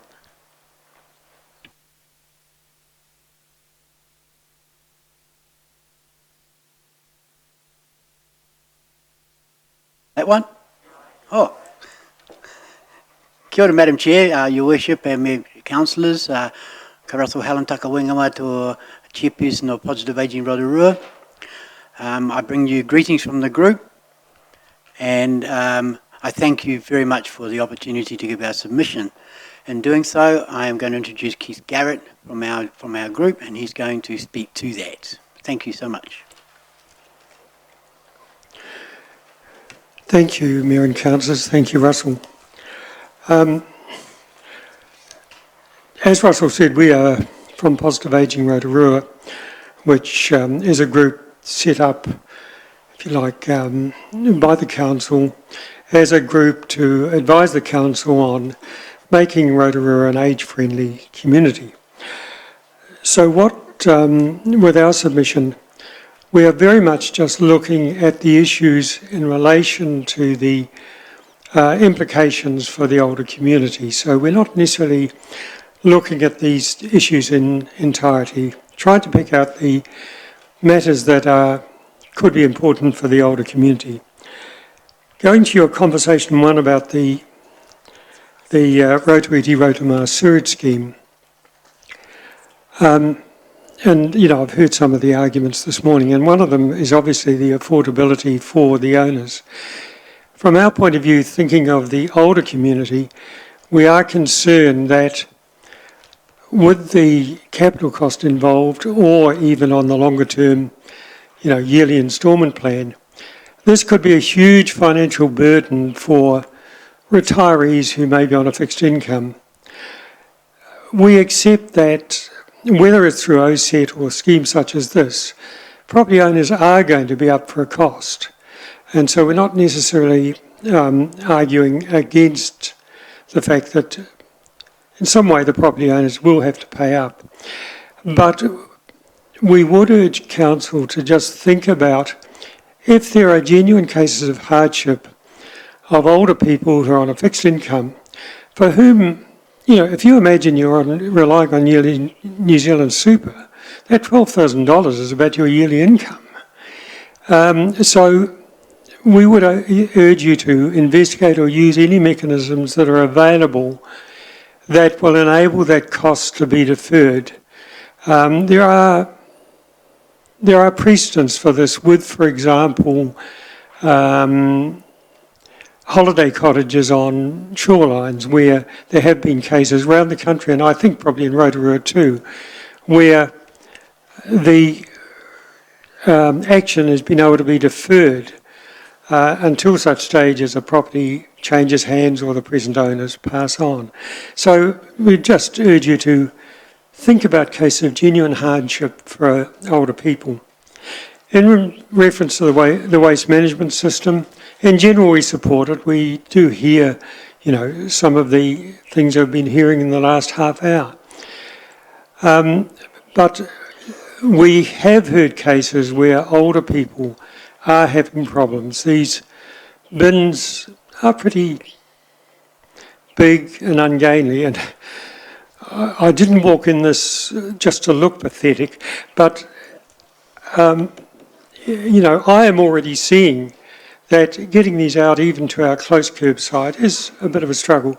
So we would just urge that where there are again genuine hardship, genuine difficulties, that you look at ways to ameliorate those problems for particularly older people. In relation to the Performing Arts Centre, we would support both the earthquake strengthening and the upgrading. In reference to the upgrading, we know it'll be a cost, but there is a question that at some point you have to progress. To stay still is actually to go backwards. So we think that to upgrade the centre is probably something that has to be done and financed in some way. We don't have any real comments on how. Regarding the museum and the special levy, I would say that what we've got here in writing is probably we would want to modify a bit. It's based, I realise now, on a little bit of a misunderstanding that, as I understand it, the $14 fixed charge is not necessarily for the actual restoration of the museum, but to an extent at least to cover the loss and keeping the museum activities going in the meantime. Nevertheless, I think we would want to make the point that longer term, the restoration of the museum seems to us is a logical candidate for long-term loan, because the benefit of the restored building will be there for decades and generations to come. So we would suggest that the cost of restoring the museum is something that seems to be a candidate for a long-term loan, just so that the costs are transferred to the coming generations, not necessarily those that are right now. We don't have any comment on the community board target rate. On the short-term rental accommodation, we note that there's talk of, the infrastructure costs and whatever. We'll just make the point that it does seem that some of these short-term rental accommodation situations are creating extra load on council staff. If this use, as a generalisation, is creating costs for council staff in terms of dealing with complaints and whatever, that is a cost that then impacts onto the ratepayers as a whole. So I think it's not just the purely physical aspects of that short-term rental accommodation that needs to be considered. Just in general, we'd like to compliment the council on this process. We think, despite comments made by some other organisations, we think it's a good process. We think the consultation is to be commended. We have sometimes recently been critical of some council documents when we consider them from the point of view of the elderly, that basically they're partly illegible. They can be tiny print with print that has very low contrast with the white background. Can we just suggest that this is something that you might like to think about in future? It seems that there's been a bit of a standard developed for some of these council documents of this sort of vague beige small print on white background. For older people who are starting to get vision problems, can be a problem.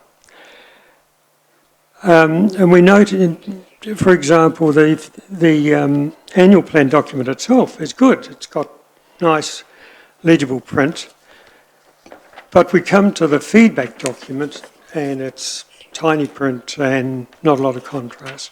So it's just something we perhaps would like to suggest that you think about. And this just brings us to our final point, that, and it's not specifically relevant to the annual plan, but can we suggest that with the growing demographic of older people in the community, that the possible impact of council decisions on actions for the older community are automatically taken into account? For making a decision on something, you will normally consider the financial impact, you'll consider the environmental impact and perhaps social impact.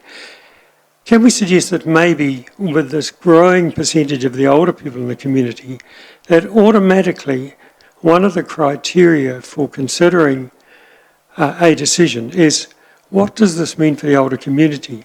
Now that might mean things as diverse as I was just talking about, legibility of documents. I note the submission preceding us about accessibility. That obviously is something that applies to many of the older people. And it might also be something as apparently unrelated and simple as the volume of the background music in the service centre downstairs.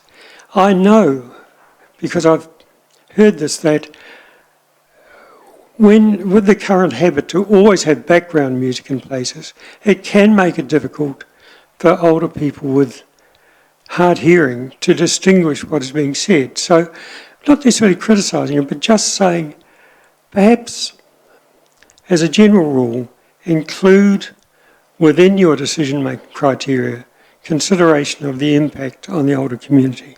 Thanks. Thank you very much. There are a couple of councillors would like to ask a question, if you'd care to answer. Yeah, sure. Thank you. Councillor Tapsell. Thank you, Madam Chair, and thank you both gentlemen for your well-informed presentation. You've actually done a very good job in informing us about the needs of the older people, so thank you. And there was just something within your submission that I really wanted to bring up, and that was intergenerational equity. Now, in terms of that, in your discussion about age-friendly, intergenerational equity is also something we have to think about a lot, but in the terms of making sure that our decisions now won't be a burden on today's children when they're grandparents one day. So in terms of the long-term loan for the museum, are you making that suggestion knowing that a long-term loan will also have increased interest rates, for example, so the overall cost would be more for the future generations to burden? And just secondly, in your conclusion, you mentioned making an effort to make Rotorua an age-friendly city. Just clarifying that that was the older people's needs that you were talking about, or is that all ages?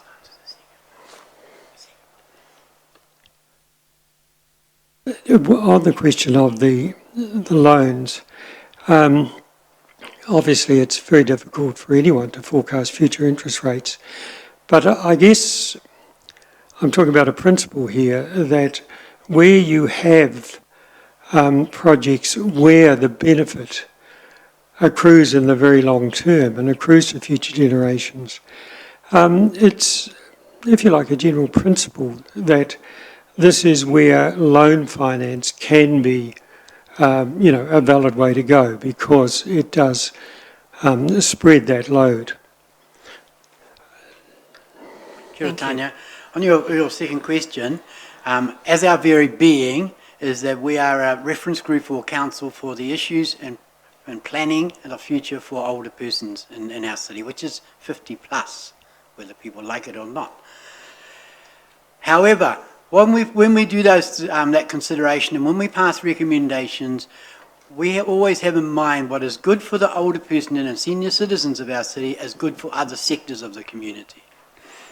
Most things, we talk about accessibility, it is also accessibility for those who are immobile or have disability. It is also very important for young people with families, etc. So whilst we talk about what is it for identifying the issues for the older person or senior citizen, or I like to call it third age, then so too are we talking about other sectors of the community. So therefore our city becomes truly age-friendly. Thank you. A final question for Councillor Maxwell. Thank you, Russell and Keith. Actually, my question was similar to young Tanya's one. That's around the museum. That was the comment about the long-term loan. Do you think it's wise? Should we wait until all the costings by the expert engineers and people concerned are completed, and then we consult again with, say, the community and council before making that decision to go down that path?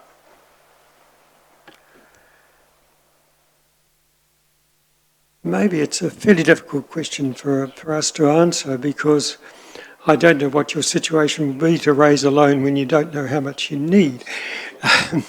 But I guess I just come back to the point that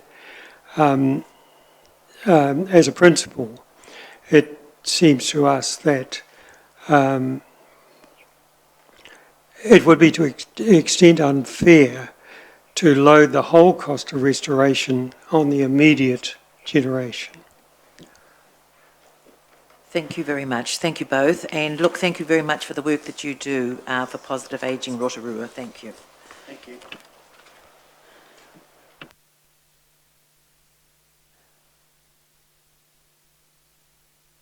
Thank you. Our next submitter is Waioni 3B8 Incorporation. Mr. Witchman, thank you.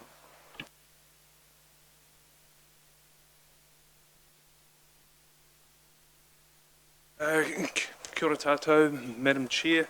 My name is Taylor Witchman. I know this is the second time I've been in a very short period, but I'm the chairman of Waione 3B8. I've asked Isabel to just spread out a few documents that I've got here, or pictures I've got here. Again, I want to talk about the conversation number one, the Rotorua wastewater treatment scheme, but with a slightly different focus. And the conversation is really a conversation that perhaps 20 iwi lands trusts could have in the boundary of the scheme. Waione 3B8, if any of you have got these in front of you or near you, this is our whenua. For those who know the road well, you're pretty much, as soon as you go past the Moose Lodge turn-off and on the hairpin corner, if you look to your right, that's where we are. And so, yeah, so this is our whenua for Waione 3B8. It's 430 hectares of land. Half of it is in native forest, the other half is in freshly grown pine. I have a second picture here. This is Hauparu Bay and the frontage of the Waione 3B8 property. In layman's terms, it is a developer's paradise. And in our terms, it is just simply paradise. And it is reflected that this sort of imagery here, which is the view up on the ridge, something that you don't see when you drive through Rotorua. You don't often see Mr. Thomas on there as well. But yeah, our property, regardless of whether you're a hunter, you're into motocross, you like walking, or you like mountain biking. Waione 3B8 is, for most of you who drive, it is pretty much at the start of the Rotorua Lake. Yeah? But you don't get to see the views that we get to see. And this conversation is about our aspirations that align with the benefits of a reticulated wastewater treatment scheme, and it certainly does not align with OSET. So we're here to encourage Council to give the tick for our reticulated wastewater treatment scheme. For us, what a reticulated wastewater treatment scheme means is being able to use our land more effectively for housing, papakainga and economic development. With a picture here, some of you are familiar with the golf course on Moose Lodge. So just to this side of it is 6,000 square metres of what we call the crown jewel of Waione. Currently leased, but we are considering our options, and we will certainly consider our options with reticulated wastewater treatment scheme.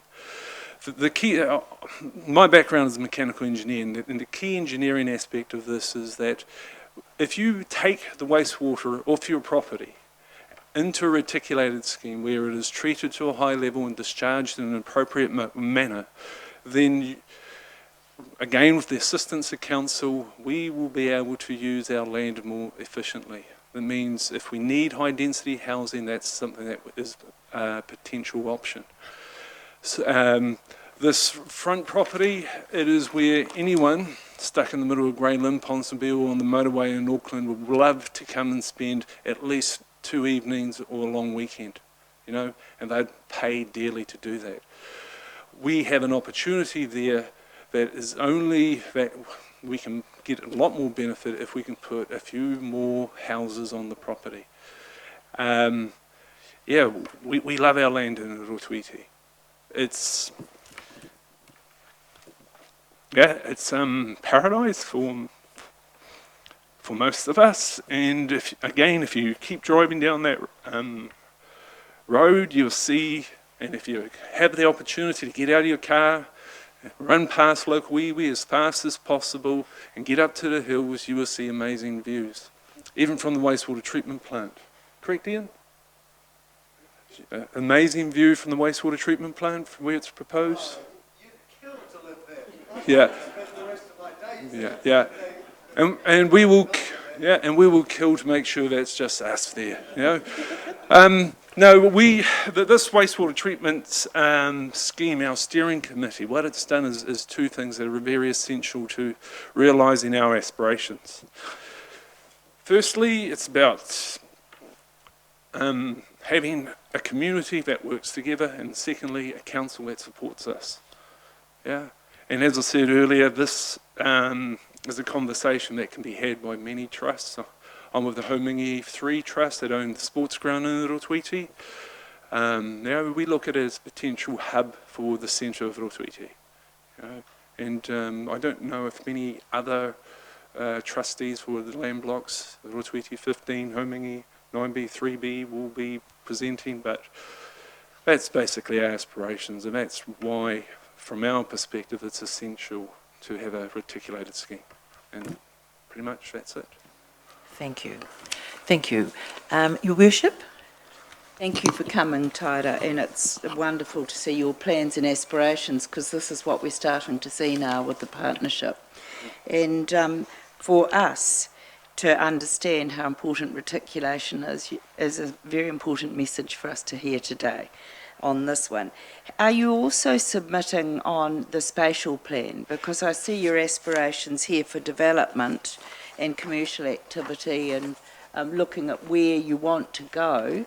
Are you aware of our spatial planning process? Yeah, Jenny interrupted one of our coffee sessions, and she said, yeah, you've got to have this conversation, so we're presently part of that.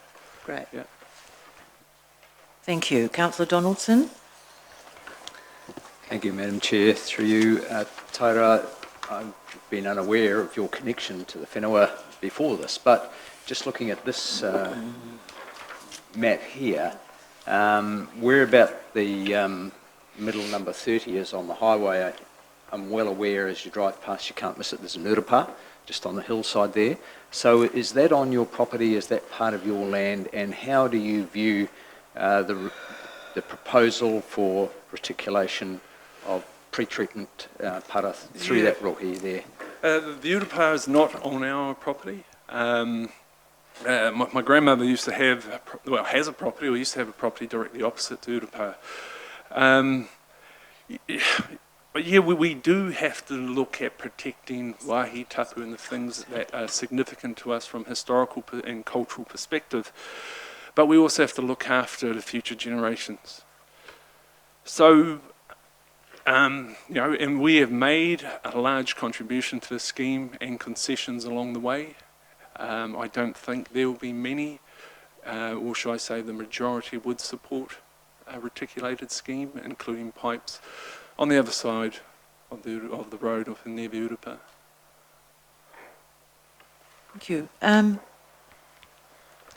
I ask, when you come to Clearfell at some stage, where will that interfere, or where will you be taking your logs back through to the Highway 30? Yeah, through Highway 30, yes. Roughly half of the property is in fresh pine. It'll be another 23 years before that's harvested.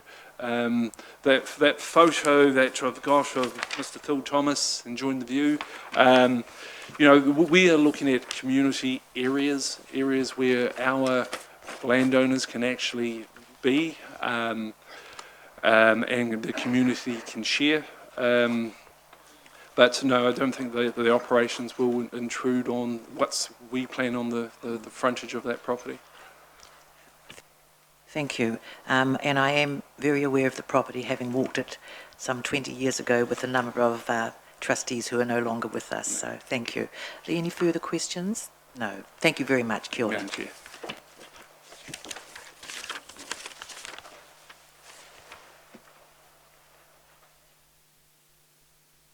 Thank you, councillors, your worship. We were due to take a break. I'm going to say, if you need a break, please get up and help yourself to coffee, but we are going to move on because our submitters for the afternoon session after the break are already here, so I don't want to have them having to wait. So if that's an agreement, thank you.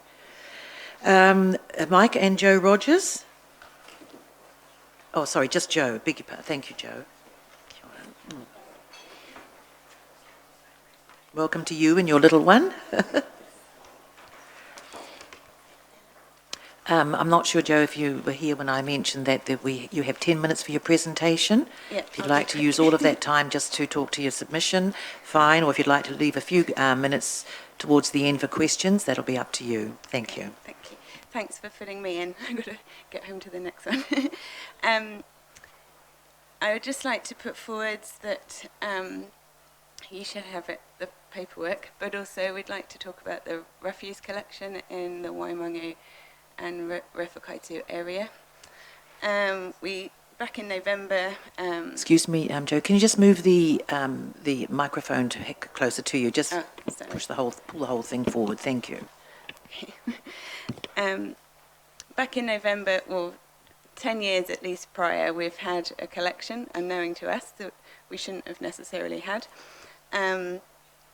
We didn't have a targeted rate on that, but the Waimangi Road, Okaro Road did have a collection.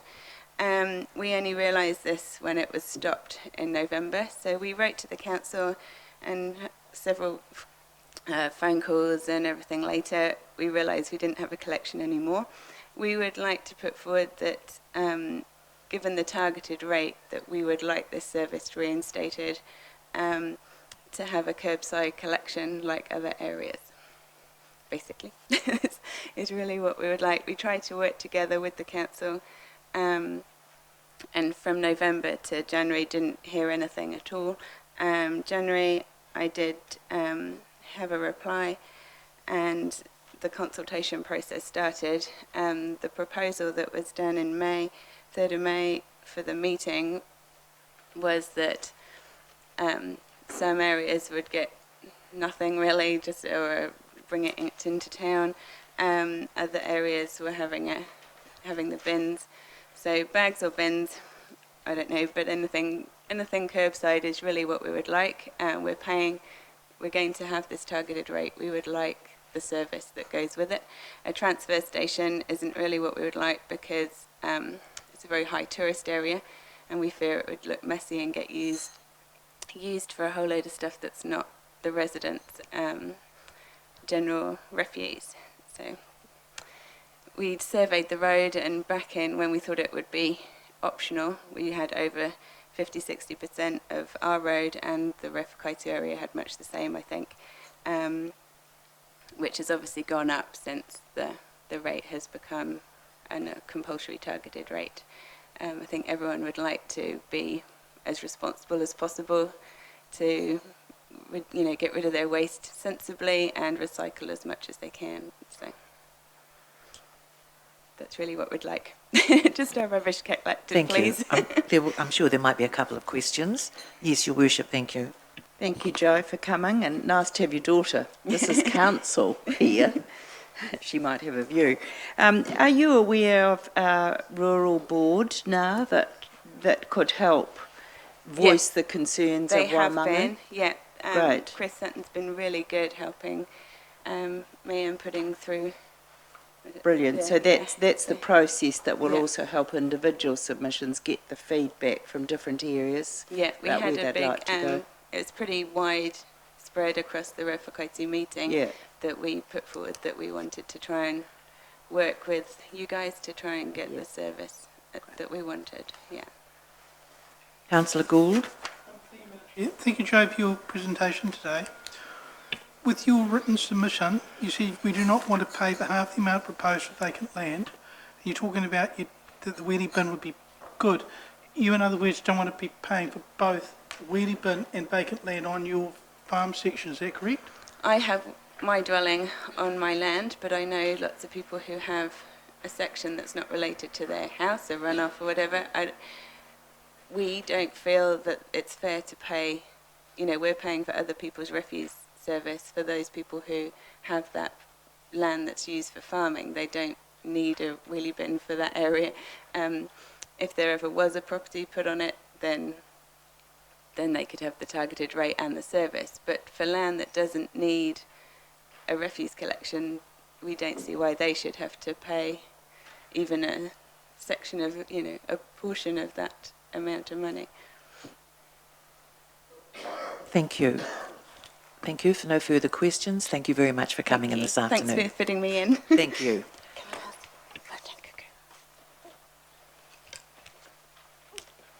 So our next submitter is Gerald Horgan, Gerald.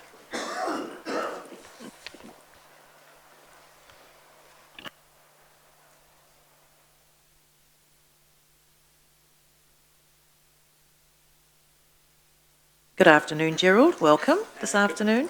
Good afternoon, Mirapeka, and it's Gerard. Oh, Gerard. I always got that wrong, didn't I? You did. And I always enjoy correcting you. Yes. Thank you.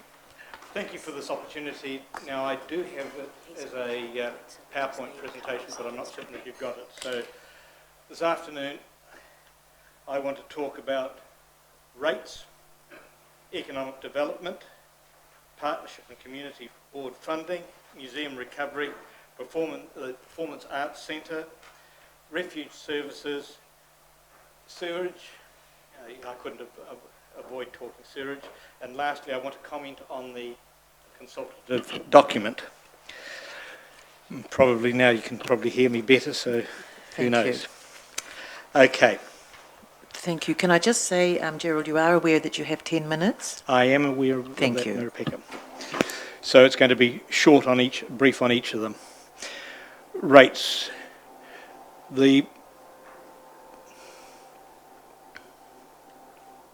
This coming down, does it mean I will actually have it as an overhead, will it? Okay, rates, the premise I'm operating from here is that there should be no real rate increase, and you should cut your costs according to the cloth that you've given. And in that I'm arguing that you should follow the long-term plan which you agreed to, which was a one-off 7% increase in 2015-16, to be followed by rate increases at the rate of inflation in the following years. Now, in actual fact, I don't actually even favour that. I'd rather like to see you being more efficient and being able and having your rates going up at lower than the rate of inflation. And to do that, you need to set your priorities and do as well as possible with the limited amount of money that's available to you, rather than set your priorities and then go to the ratepayers for extra funding. Examples of where you could go: economic development. This is an area where you have not been particularly successful in the past. I would suggest that there should be reduced funding rather than increased funding for that, and you should leave economic development and research, particularly research, to the private sector. Partnership and community board funding. That's the Rotorua Partnership, the Lakes and the Rural boards, and currently the suggestion is that you should go for general funding for all of these. Now, can I just move this forward or not? Which way does it operate? Okay, we've been there.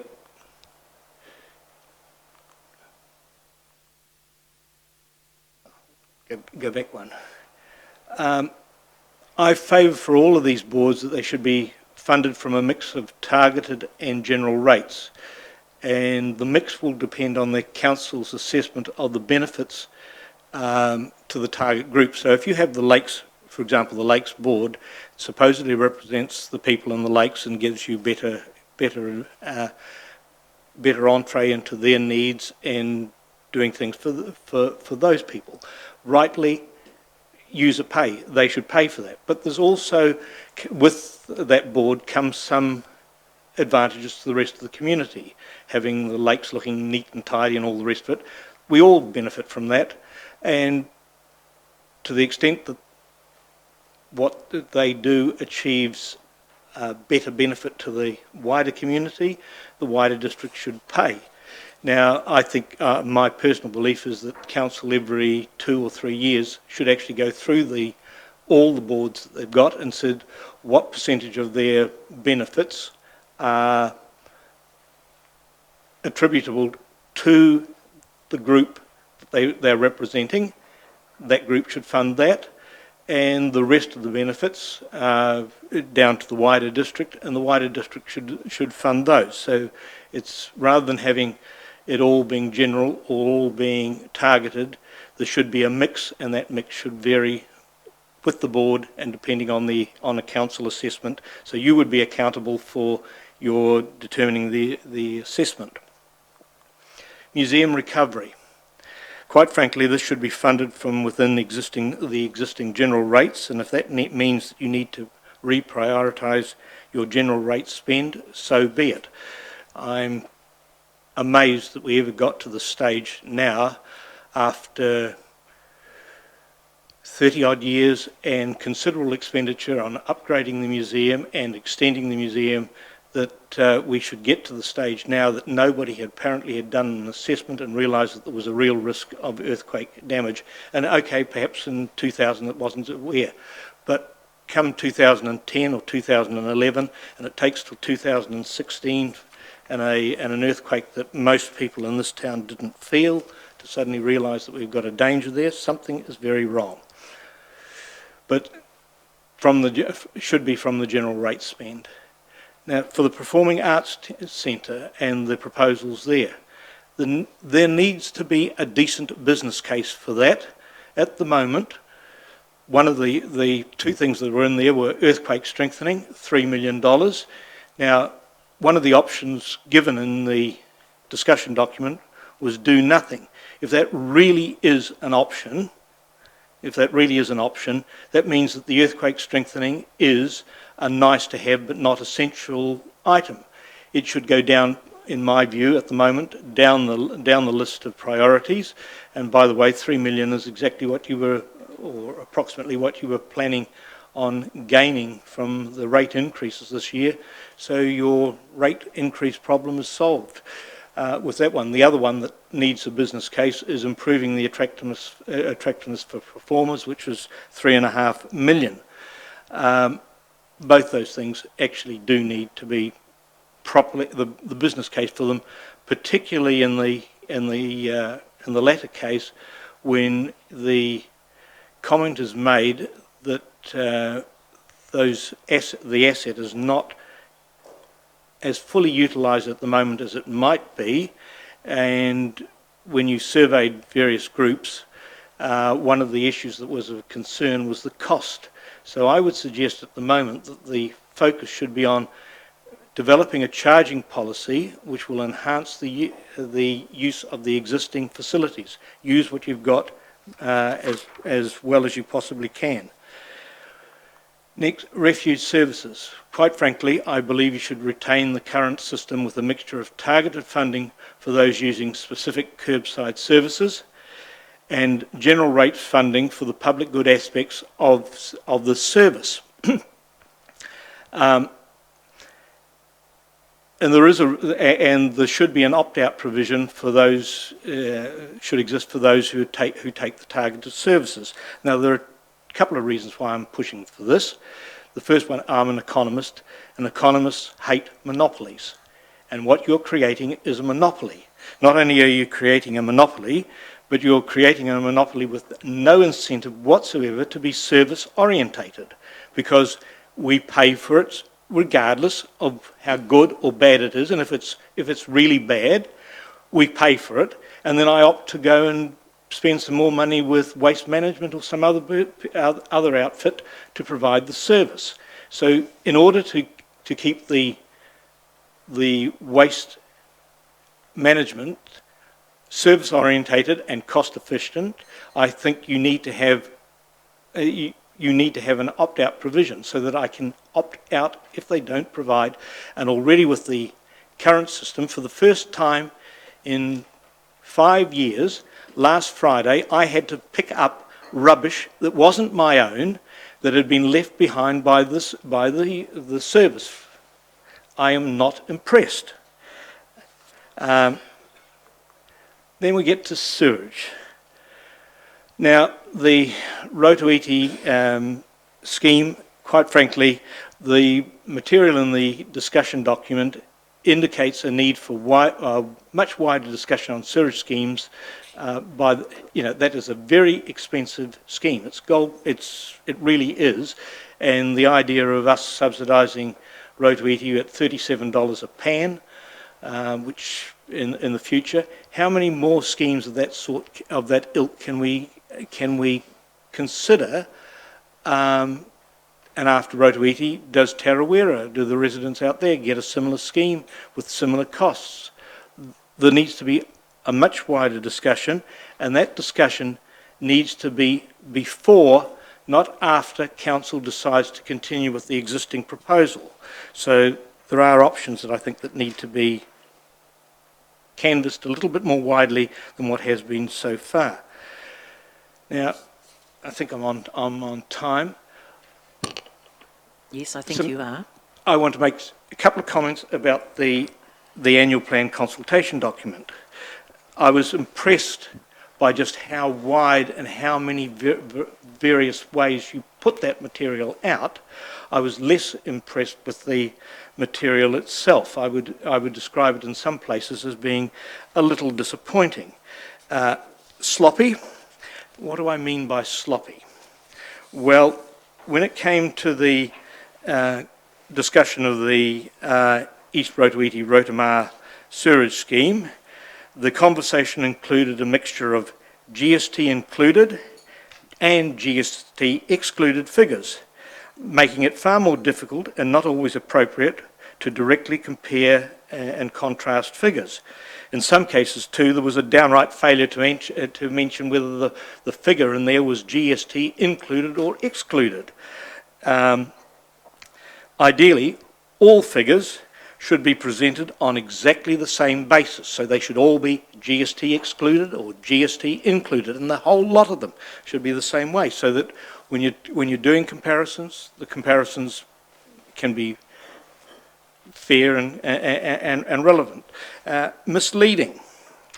Gerard, you will need to wrap it up now, thank you. Okay, well, I'll finish with the misleading one. In the long-term plan, in your comments on that, you said in the long-term plan there was an anticipated, for this year you anticipated a rate of increase of 2.6%. That is not correct.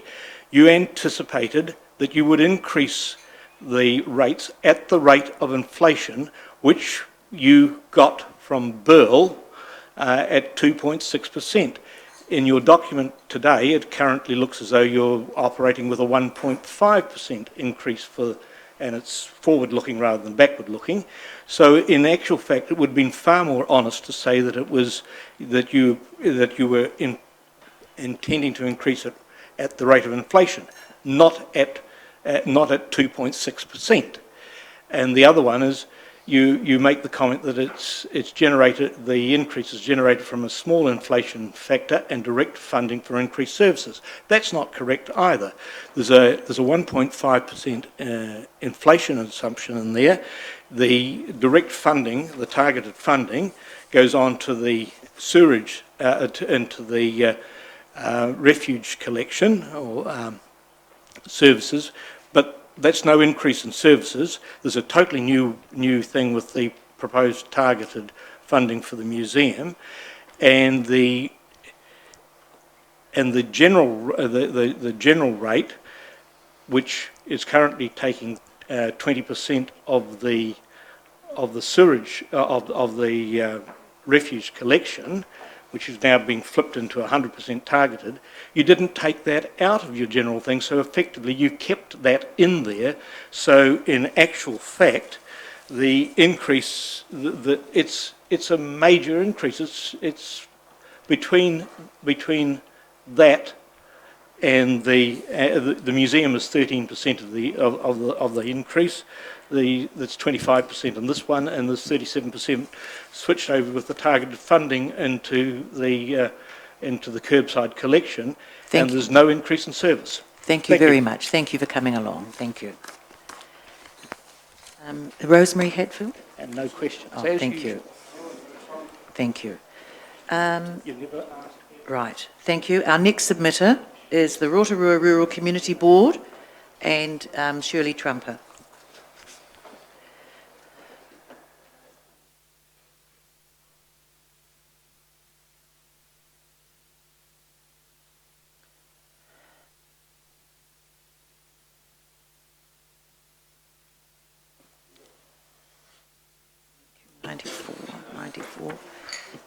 Kia ora tātou, welcome. Kia ora. Kia ora, Shirley. Well, thank you very much for this fantastic opportunity to present our very first submission from the new Rural Community Board. I'd like to firstly say apologies from Ewan. Sadly, he's in Paru and can't be here, but I'd like to introduce my team. I have Chris Sutton on my left, who is my Deputy Chair, and I have my fantastic stalwart with many years' experience on my right, and that's Bob Martin. So, first of all, I'm going to say that I will expect my report or my submission has been read in full. And I have some notes that I really want to stress, I suppose, our main points going forward. One of them is capital spend. And I know it's a very difficult topic for councillors to understand, but sadly, our rural seal extension is really the one key fundamental fact that actually measures what we receive for services. When you look at the capital spend within the district, we expect it to be based on fair and equitable rationale. The board encouraged council to consider, when planning capital distribution, its own roading policy of 7 kilometres. Now, for the devolved funding, and I know I'm jumping to the back of the book, but the board have had a serious discussion about the devolved funding that may be available on a 50-50 basis with lakes. And we'd actually like to place a moratorium on rural footpath spending until terms of reference have been established, because we want to ensure that there is priority given to our children around schools, and Rotorua Health also have serious issues in getting their, I don't really want to call them patients, but I will, into the centre on very wet days where there are significant drainage issues.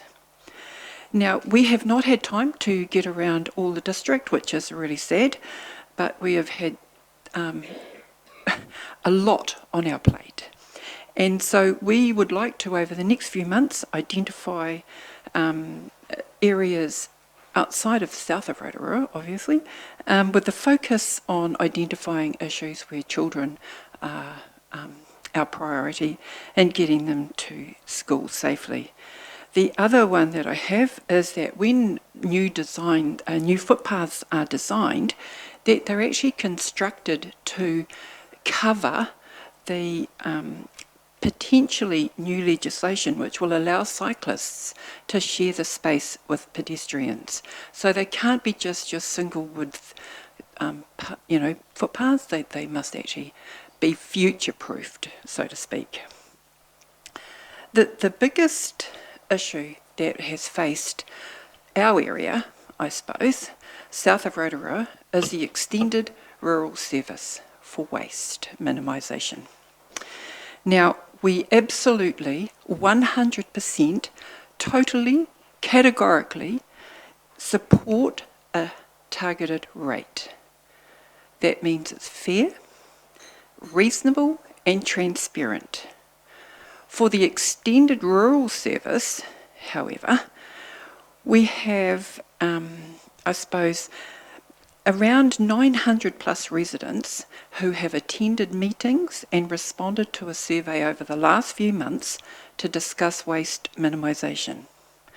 The extended proposal that went out to the community was soundly rejected.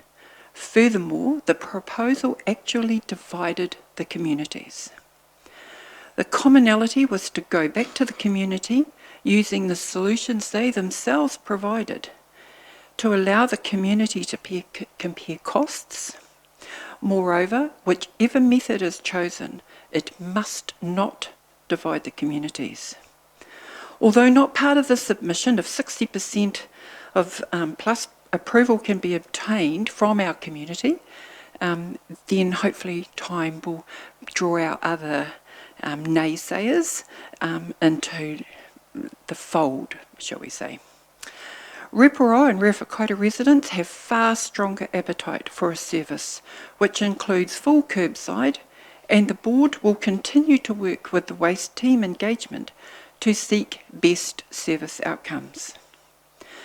Nakuru and Waikiri Valley areas will need further due diligence, as a blanket solution across these two districts is not an option. We are currently trying to discuss with the provider and the waste management team options through Waikiri Nakuru. The costing for all this, and I know that the costing was done on a district-wide standardised basis, but should the removal of the current contribution from general rates be adopted, then the board endorse a targeted rate of 50% for residents yet to receive a waste service. If there is a continued contribution from general rate, then we do not accept a 50% targeted rate. Rural bare land. Currently, all titles are charged 20% through general rates to cover costs associated with district waste services. Should this contribution from general rates be retained, then the board would not accept any further targeted rate being imposed on bare land blocks. The reason is the contribution from general rate from rural landowners are disproportionately higher because capital value is used as a pricing mechanism. I suppose lastly, although I have got some other points that I'd like to discuss, the farming remission. The board actually understand the reasons why this remission was introduced, and if anybody is interested, it was because our payout went from $8.40 to $3.90. And we agree to the 50% proposed reduction going forward in the annual plan. And really, they're the main points that I really wanted to bring to Councillors' attention. And I'd like to thank you for the opportunity for presenting. And I'm going to actually see whether I can take questions now. Thank you, Shirley. I'm sure there will be some questions, and thank you for the presentation and the manner in which you presented. Thank you. So there are some questions. Yes, Your Worship. Thank you, Shirley, and the board for this. The moratorium on rural footpaths I find quite interesting because we hear at lakes communities how important their footpaths are. So is that a policy that you need to work with the Lakes Community Board? I've heard the call for Tarawera, keep it going, Okay, so the point that we want to get at is that we need it to be having real defined terms of reference as to priorities. And we believe that if we have devolved funding, we would like to ensure so that we actually are prioritising where we believe it's more important in our area, obviously. Get you. Councillor Stewart. Thank you, Shirley. I get the board's message no to the Performing Arts Centre upgrade quite clearly. Did you see that I wanted to spend it at the Aquatic Centre yes, if it was I did, available? I really appreciate that, but that's already covered in another budget. But the issue, I've always supported rural seal extension for obvious reasons, and we have got a policy of 7 kilometres. However, every year we've done it, we've borrowed that money to do it. So the costs keep escalating. I mean, for $1 million, even 4 or 5 years ago, we could do the full 7 Ks. But some roads are cheaper to do and some roads are dearer to do. For example, the one they're doing at the moment at Amore Road at Mamaku is flat, there's only little contours, etc. But then you go out south end and you get one that's quite hilly or, you know, it's got a lot of rutting, etc., etc. It's more expensive. We've got a figure in the budget of, I think it's 500 and... It's a 15% reduction, it's a 50% reduction. as of last. So you'd like to see us reinstate that? I'd like to see a minimum of 700,000. Okay, right. Councillor Donaldson. And can the Performing Arts to pay for it? Okay. Thank you. Oh, absolutely. Councillor Thank you, Madam Donaldson. Chair, through you. Shirley, I think just in touching on the rates for emission, it was not only a reduced payout, and it was a bit of the perfect storm with the values, their last revaluation, and based on the previous payout, the 8, and you're stuck with that for 3 years. So I see where you're coming from, and I think what you're suggesting is this all this should endure, a partial remission should endure until we have the whole rating review as part of the LTP? Is that where you're coming from? Absolutely. Dave, you were sadly not at Waitapu Tavern when the CFO and the CE and your worship came out, and I can assure you the message was loud and clear. It wasn't really just a single issue, as you point out, but yes, it was one way of assisting in a very difficult time. Thank you very much. Thank you for coming along and presenting this day. Thank you. Thank you.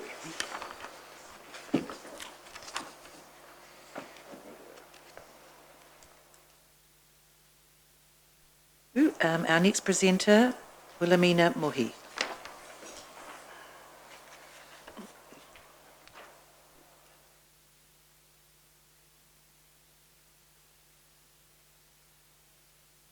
Tēnā koe, Wilhelmina. Kia ora. Kia ora, Madam Chair, Your Worship and councillors. Kia ora. This is pretty flash here, isn't it? When it works.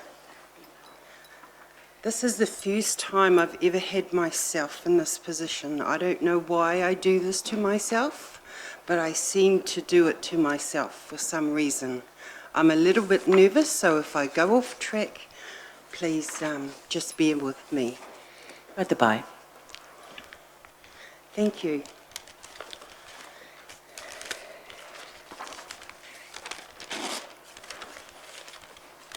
I didn't have time over the last 3 days to actually type up a submission for you or a response to an answer to prepare myself for this presentation today. So it's on 2 pieces of scribble paper. So this is my submission, and I'm going to try and read it out to you as best as I can. Okay, thank you for the opportunity of letting me speak today. My name is Wilhelmina Mohi. My karawa is Hawaru Vuko. And my father is, that's on my mother's side. On my father's side, my father's name is Apiata Mohi, and he was a whāngai to the Mohi whānau in Awahau. So kia ora. I'm originally from Te Teko, and my marae is Tūtau Marae. My partner and I moved from Auckland after being away for 35 years, and we decided to reside in Lake Rotorua. And that was in about 2006 when we did that.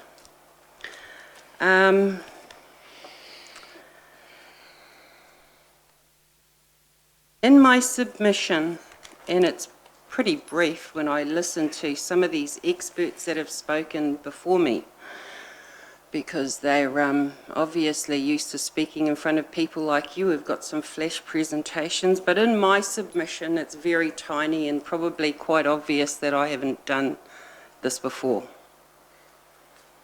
In my submission, I only asked 2 questions, or I talked on 2 points, and they were the annual report with the wording in the annual report that referred to the grinder pump, when in actual fact we'd changed to the, we'd voted for the step system in our hui on the 17th of April. So maybe that's still getting changed. So that was the first part of my question.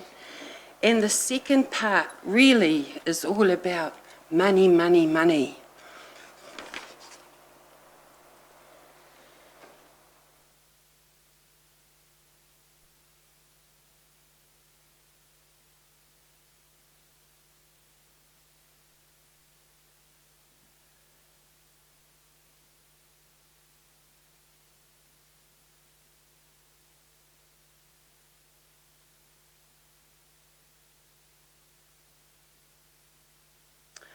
I have faith in our community to make the best decision of which I will support the majority in our community, if they think that a step system is the preferred option for us to take, then I'm happy to support what the majority of our community and some of our experts, engineers and all sorts of people have actually recommended.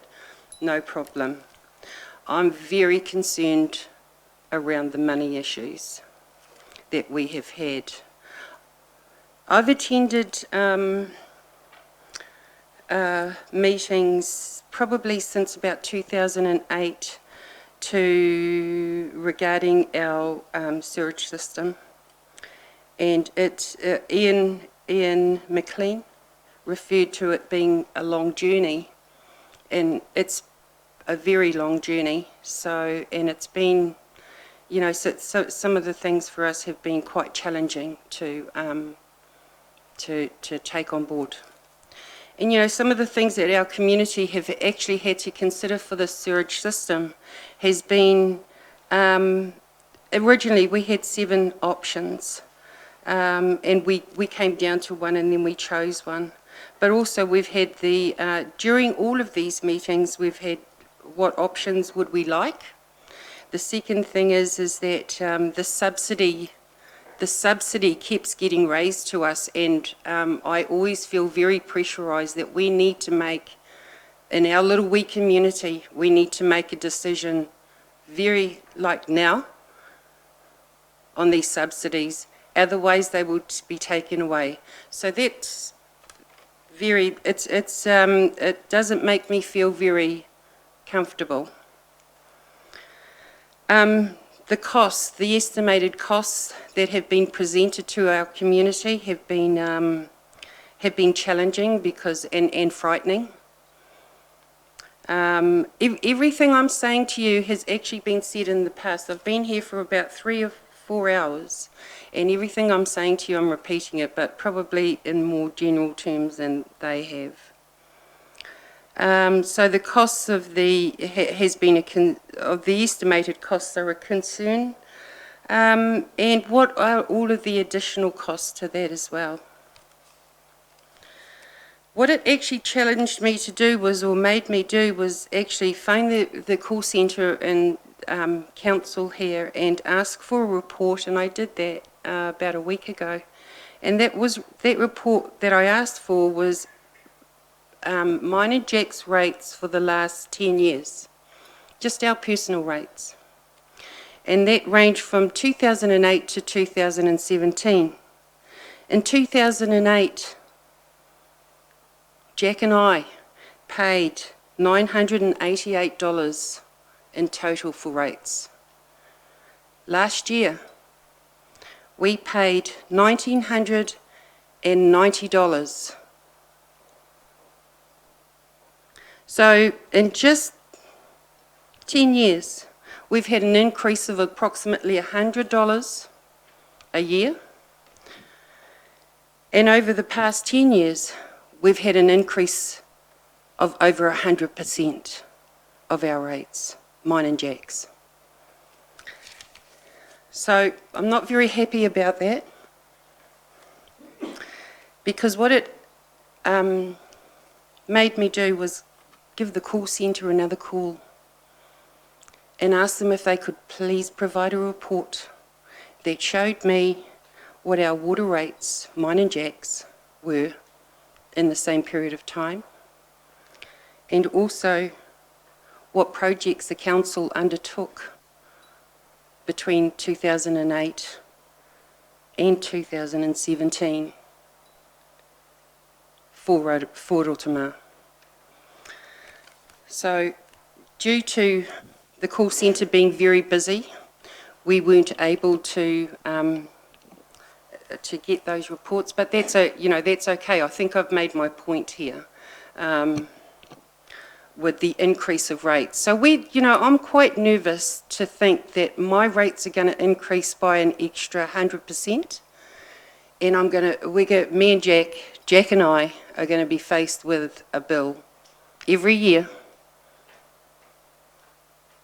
for over $4,000. Is my guess. You can correct me if I'm wrong, but That's how I'm feeling it might affect us.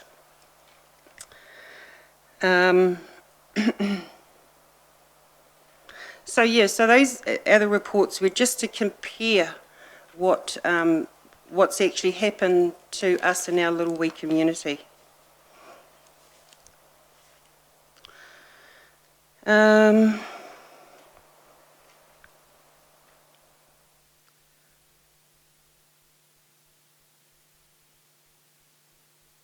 Just getting back to the lump sum payments and to the estimated costs. The lump sum payments of $12,900, that was presented to us on the 17th of April. That figure has actually changed within less than a month, that I've heard that there will be an additional $1,100 plus GST added to the account for our sewage. So, and on, council, sorry, but on top of all of that, we've got maintenance fees of $400 that's being proposed on top of these $14,165. We've got an additional $400 of maintenance fees for this new system. So it's pretty scary. And the work that's been put in to share this information to us out in the communities maybe hasn't been clear enough for us to accept all of the proposed issues around our sewage. Because I think the majority of, we're hearing it from everywhere, is that we all agree and we're all on the same page that we need a system there. And I think really our issue is, and concerns are, is around the costing of it. Thank you. Can you move to close now? Thank you. Okay.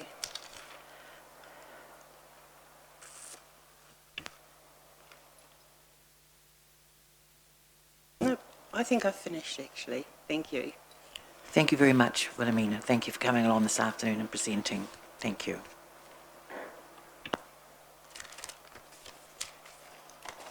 Has nobody got any questions for me? Thank you. You've used up your time. Thank you. Thank you. Thank you.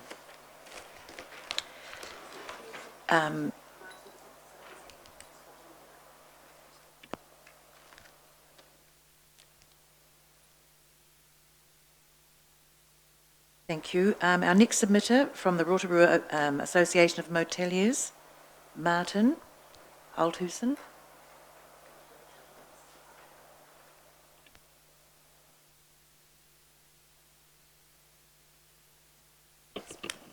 Thank you. Good afternoon. Welcome. Good afternoon. Good afternoon. I'm very new in this chair, so you're going to have to forgive me for being nervous about this. Thank you. Oh, do we just talk, do we? Yes, thank you. We have received your submission. If you'd like to use your 10 minutes to use the time to go over the relevant points, or if you'd like to leave a few minutes at the end of your presentation so we can ask some questions, fine, but you have 10 minutes, so you can use it as you choose. Thank you. Okay, thank you very much. A little bit, of course, the association represents 52 hotels here in Rotorua, which is quite a high percentage of the total.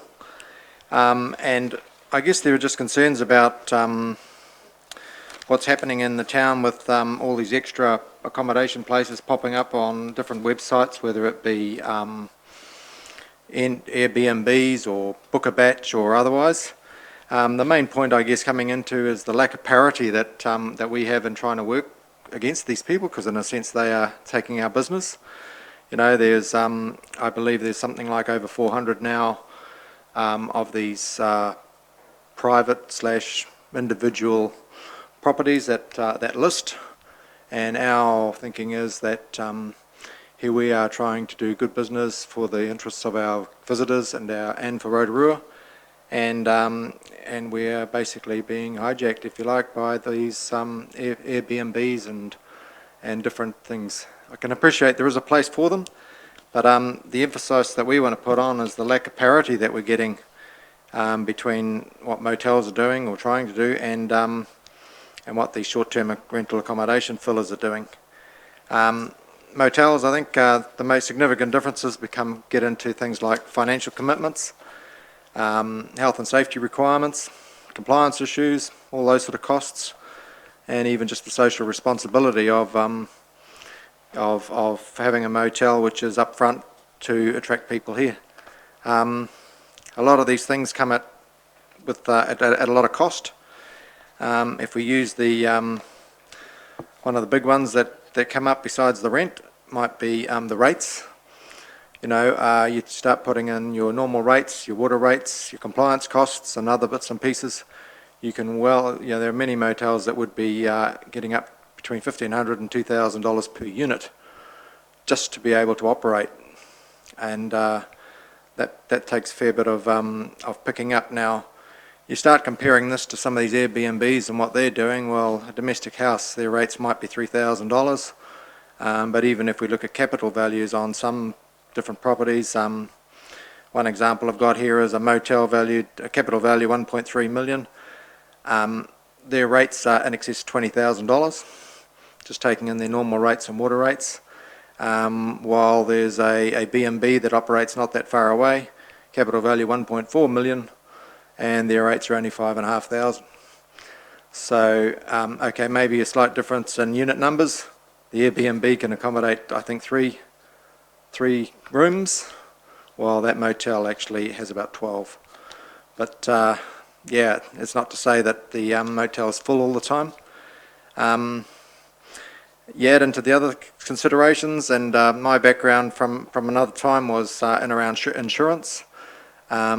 Yeah, how vulnerable are these houses for the benefit of the insurers, if you like, in what they do? Do they have water rates, their waste management, and also the whole issue of social disturbance to the domestic environment? It's, you know, we've heard of places that can accommodate, or that have accommodated a 3-bedroom, 4-bedroom house, and they're accommodating 20 people for 5 days. Well, it's not good if you're in that neighbourhood. So I believe with them also, they have this 100-day tolerance or something. I think it's been talked about with the with Queenstown and with Thames Valley, that there's a sort of a grace period that these Airbnb, we won't worry about them because they're only small-time operators. Well, there'd be many motels that wouldn't mind a 100-day tolerance per year on their number of units. You know, just to yeah, you know, you start talking 100 days with 400 units, and what do you got? 40,000 room nights. Well, that's probably enough to put about 10 motels out of business, I would say. So it really comes into getting real about the cost and the social impact that this whole industry is going with. I know, you know, I'm fairly new to Rotorua, but I know 2 or 3 people who are already planning to vacate their home for the Lions weekend, with the idea of, oh, I can get $600 for the weekend. Well, great fun, isn't it? Are they going to report to their insurer? Are they going to worry about the mess they make? Well, they'll clean it up later and pocket the money. It's just, yeah, you're sure the motels may be full, but most moteliers are probably holding off with the idea of, you know, I could say personally, I've got a couple of rooms held back just for the late arrivals, and yeah, they're my best rooms, and I'll get a high rate, but that's business. So it's yeah, the social disorder, I think that's a concern. I think most motels have a social conscience about who they have in their units. And again, some of these places, they wouldn't know who's going in their rooms, they wouldn't know what activities are going on. I think one lady's reported that, you know, through us, that basically the people who occupied this home had visitors coming all day and night, Now, there's some pretty serious telltale signs if that sort of thing was to happen in a motel. And I know most moteliers wouldn't tolerate it, though. They say, no, that's sort of illegal activity is not happening here. So I think that, yeah, I don't know, I just sort of feel that, and I think on behalf of the association, that it could be better all round if these people had to actually treat their B&B, their book or batch, whatever it is, as a business, rated accordingly. Yeah, be prepared to have a responsibility for what you're actually offering and not just out to make the quick dollar. I think it would be good for the council in the sense of that we can promote good accommodation everywhere, as opposed to having some places that that end up being disruptive to neighbours. That it is actually, you know, you're getting good rate paying citizens who are having to put up with some, excuse the word, but some undesirable people. You know, I was going to use this. Yeah, so it is. Yeah, it is a case of putting some parity in the place. As an association, we'd like to see the council be proactive in creating a level playing field, whether it's through rates, whether it's through activity, monitoring. Yeah, well, I had a compliance chap just bowl in this morning, no appointment, just bowled in, oh, we're going to check the bore. Yeah, okay, well, and it's just, we get all the scrutiny, yet these other accommodation providers don't. So it is about asking that in your district plan, you start to, yeah, create a level playing field. Forget about tolerance. If they're going to go into business, they're in business. Try driving your car for a business trip when you're only insured it for personal and have a ding. The insurance company's going to say, well, sorry. So it is about these people being responsible, and yeah, the Motel Association would certainly like to say, let's step up and do it. It's probably all I can. Thank you. I know there'll be some questions. Councillor Stewart. You've hit on a very topical issue. So, what do you want the council to do? Have a whole lot of inspectors going around the different houses, or relying on complaints, or relying on reports from your members, or I mean, how do we overcome it? I know the B&Bs are all registered now. Yes. And they're part of an association.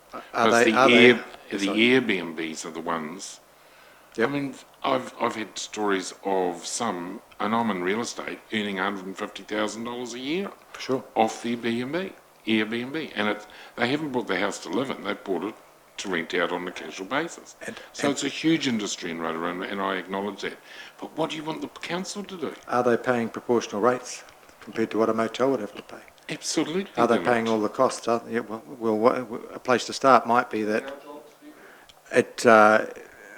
is it your job to check whether that a bore is compliant? You know, we have a bore certification. We have a member of your staff who goes around to check that the compliance people are doing their job. You know, well, that's the way it felt to me. License to have a geothermal bore. You don't have to have a license to have an Airbnb. Yes, well, maybe that's where the world should say that if they're going to be in business, one of the business responsibilities you pay for a license. Thank you. Your Worship? I don't know. Thank you for coming on behalf of your association. Where has a district got this right? We don't want to over-regulate to manage the few that have caused disruption and you know, concern in neighbourhoods. You don't want heavy-handed regulation, but where have other councils got this right, the balance? I appreciate exactly. There's a need for this. You know, there is obviously a need for this type of accommodation activity. However, I do think that it needs to be policed. It needs some sort of compliance. You know, to check it's.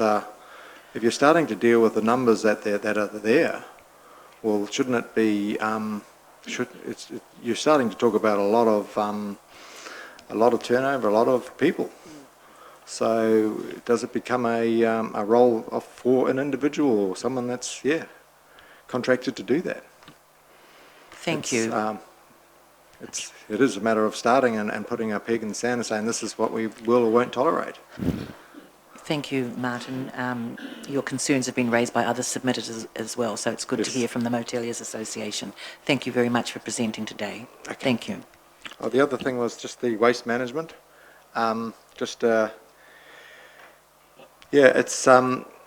having to pay the full rates on waste management. Most motels have their own waste management system, and to have a lot of bins parked around the motels, which only maybe get cleared once a week, just doesn't do the job. So while people would be happy to pay for the extra service, sure, we appreciate the opting out cost was good. Option was good in that we could pay a portion. The recycling centre, litter, other controls are all there.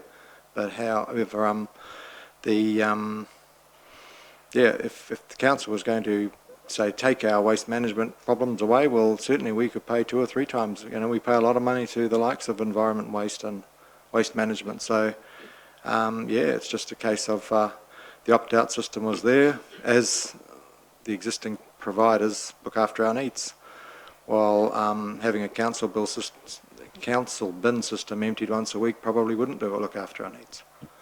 Thank you. Thank you for coming along this afternoon. Okay. Thank you. Thank you.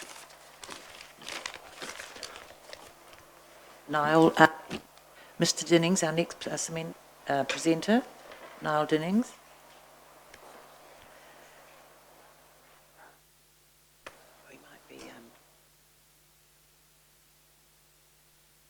Thank you, Madam Chair. It's Neil, actually, and there's only one of me, so I don't know where the S came from. Thank you. Thank you, Neil. Your Worship, councillors, thank you very much for this opportunity. Today, I'd really like to speak to my submission. Unfortunately, I thought it would sort of speak for itself, but it's a whole page of block text with interesting little characters, so I'm sorry that's not quite as legible as I'd expected it to be.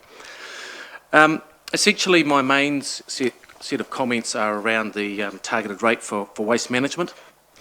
My 2 concerns really are around the process by which the proposal was derived and the nature of the proposition itself. I think in either situation the proposal is not worked up well enough to actually be a viable solution. It simply doesn't seem to be any path of logic between the consultation that was done earlier and the proposal of developing a targeted rate for rural ratepayers. The solution that is proposed is not equitable. So urban ratepayers, it's an entirely appropriate, I think, fee to apply and a method to do so. As I've said in my submission, I don't think minor opt-outs are a very useful thing. They end up undermining the whole cost of the exercise. But just spreading it across the rural community, all that seems to do is achieve some administrative savings on the part of the council and doesn't actually provide a service for rural ratepayers. The proposal suggests that it's about managing waste solutions for household rubbish. Unfortunately, most people who live in rural areas, particularly those who have a commercial basis, have their own waste management solutions, and they're not generally interested in paying an extra fee on top of what they already do for a service they don't need. So all of their domestic waste goes into their commercial operation. The proposal as it was presented to members of the community who turned up to meetings and things like that seemed to really undersell the impact of how collection points and various other resources might sit alongside the rural community, considerably so. In fact, it's almost to the point where the presented picture of a small school bus shelter with 3 bins and a space for a red bag is quite deceptive in terms of what's actually required to manage the amount of waste for 1,900 odd wheelie bins worth of waste that apparently the rural community will generate. The curbside recycling and waste management, I don't think most people who live in the truly rural areas really expect a truck from the council to turn up once a week and pick up a bag of rubbish from the end of their street. if they thought they could get that for the targeted rate, you probably wouldn't get too many complaints. Unfortunately, that is not going to happen in any time in the near future. And so the sort of service that, that this targeted rate would provide for the rural community is completely different to that which is going to be achieved within the city limits or those other small areas. Going back to the first point about that sort of path of logic, I can see the administrative value in having a single rate, and as Shirley has mentioned on behalf of the community board, that notion of the community being interested in contributing a part of its rates, that 20% that currently comes out to handle litter and other sort of shared resources, that's entirely reasonable. And I don't think anyone really complains about that, or not with a great deal of fact behind it anyway. So if that were to be removed and a targeted rate applied to urban areas, then we would expect a version of that targeted rate to be applied, but not the full amount, because they simply don't get the full service. I won't rabbit on any further than that, so I think Shirley's covered most of the key points that I was interested in. Thank you very much. Neil, Councillor Stewart? Advocate here. So you were saying the rural communities don't want curbside recycling. They take all their recycling to their dump bin at their commercial premises, and do the people who pick up the dump bin recycle all the stuff for them? We wouldn't want to get in a conversation about recycling. I don't think the council's record on processing recycling is something to be very proud of. So most rural people you won't find food waste in most rural waste pickups. If that was to occur, they tend to deal with that on property. Yep, chooks or whatever. And generally people will recycle, probably not once a week, but they will do so. At the end of the day, there are solutions for big portions of rural waste, like silage wrap and things like that, so those are in place. But actually, at the end of the day, even if it's going to landfill, in terms of cost effectiveness, it's much easier to put your bag of rubbish from your household into the skip bin on the farm, and then it gets taken and put in the landfill. I mean, the recycling thing is a bit of a red herring, really. Very little of the material is actually recycled in any useful form, so, yeah. Yes, Your Worship. It's an interesting point. When you say that we all manage our own waste, did you like the waste minimisation strategy? Yeah, I'm a real fan of that, actually, and opportunities to do that. So I've suggested in my submission that other options should be explored, 24-hour access to recycling areas, other depots, a bit like in Rotorua, and the suggestion that one might be expanded. Those sorts of things are useful, and they fit around the demands of rural ratepayers. They're not generally 9-to-5ers. And so, the sorts of solutions that work for a city or for urban people are not appropriate. So when you heard Mrs. Trumper speaking, would you like the opportunity to work with a group of people in your rural community about the preferred solution and how to pay for it? Absolutely. I think the issue that the final part of my submission was that based on the community meetings and the conversations that I've had, you're unlikely to find any solution that will actually work for more than a minor part of the population. It certainly works in areas, but then they're not viable solutions when you're only talking about 100 residents. Thank you. Well, thank you very much, Neil, for coming along today to present your submission and speak to your submission. Thank you very much. Your Worship, councillors, we have now concluded today's hearings schedule. There are a couple that did not come along this afternoon. So may I have a mover and a seconder, please, that we adjourn today's hearings and reconvene tomorrow at 9:30. Have a mover, please. Thank you. Thank you, Councillor Maxwell. Thank you, Councillor Hunt. Thank you. All those in favour, please say aye. Contrary? Thank you. Carried. Thank you, councillors.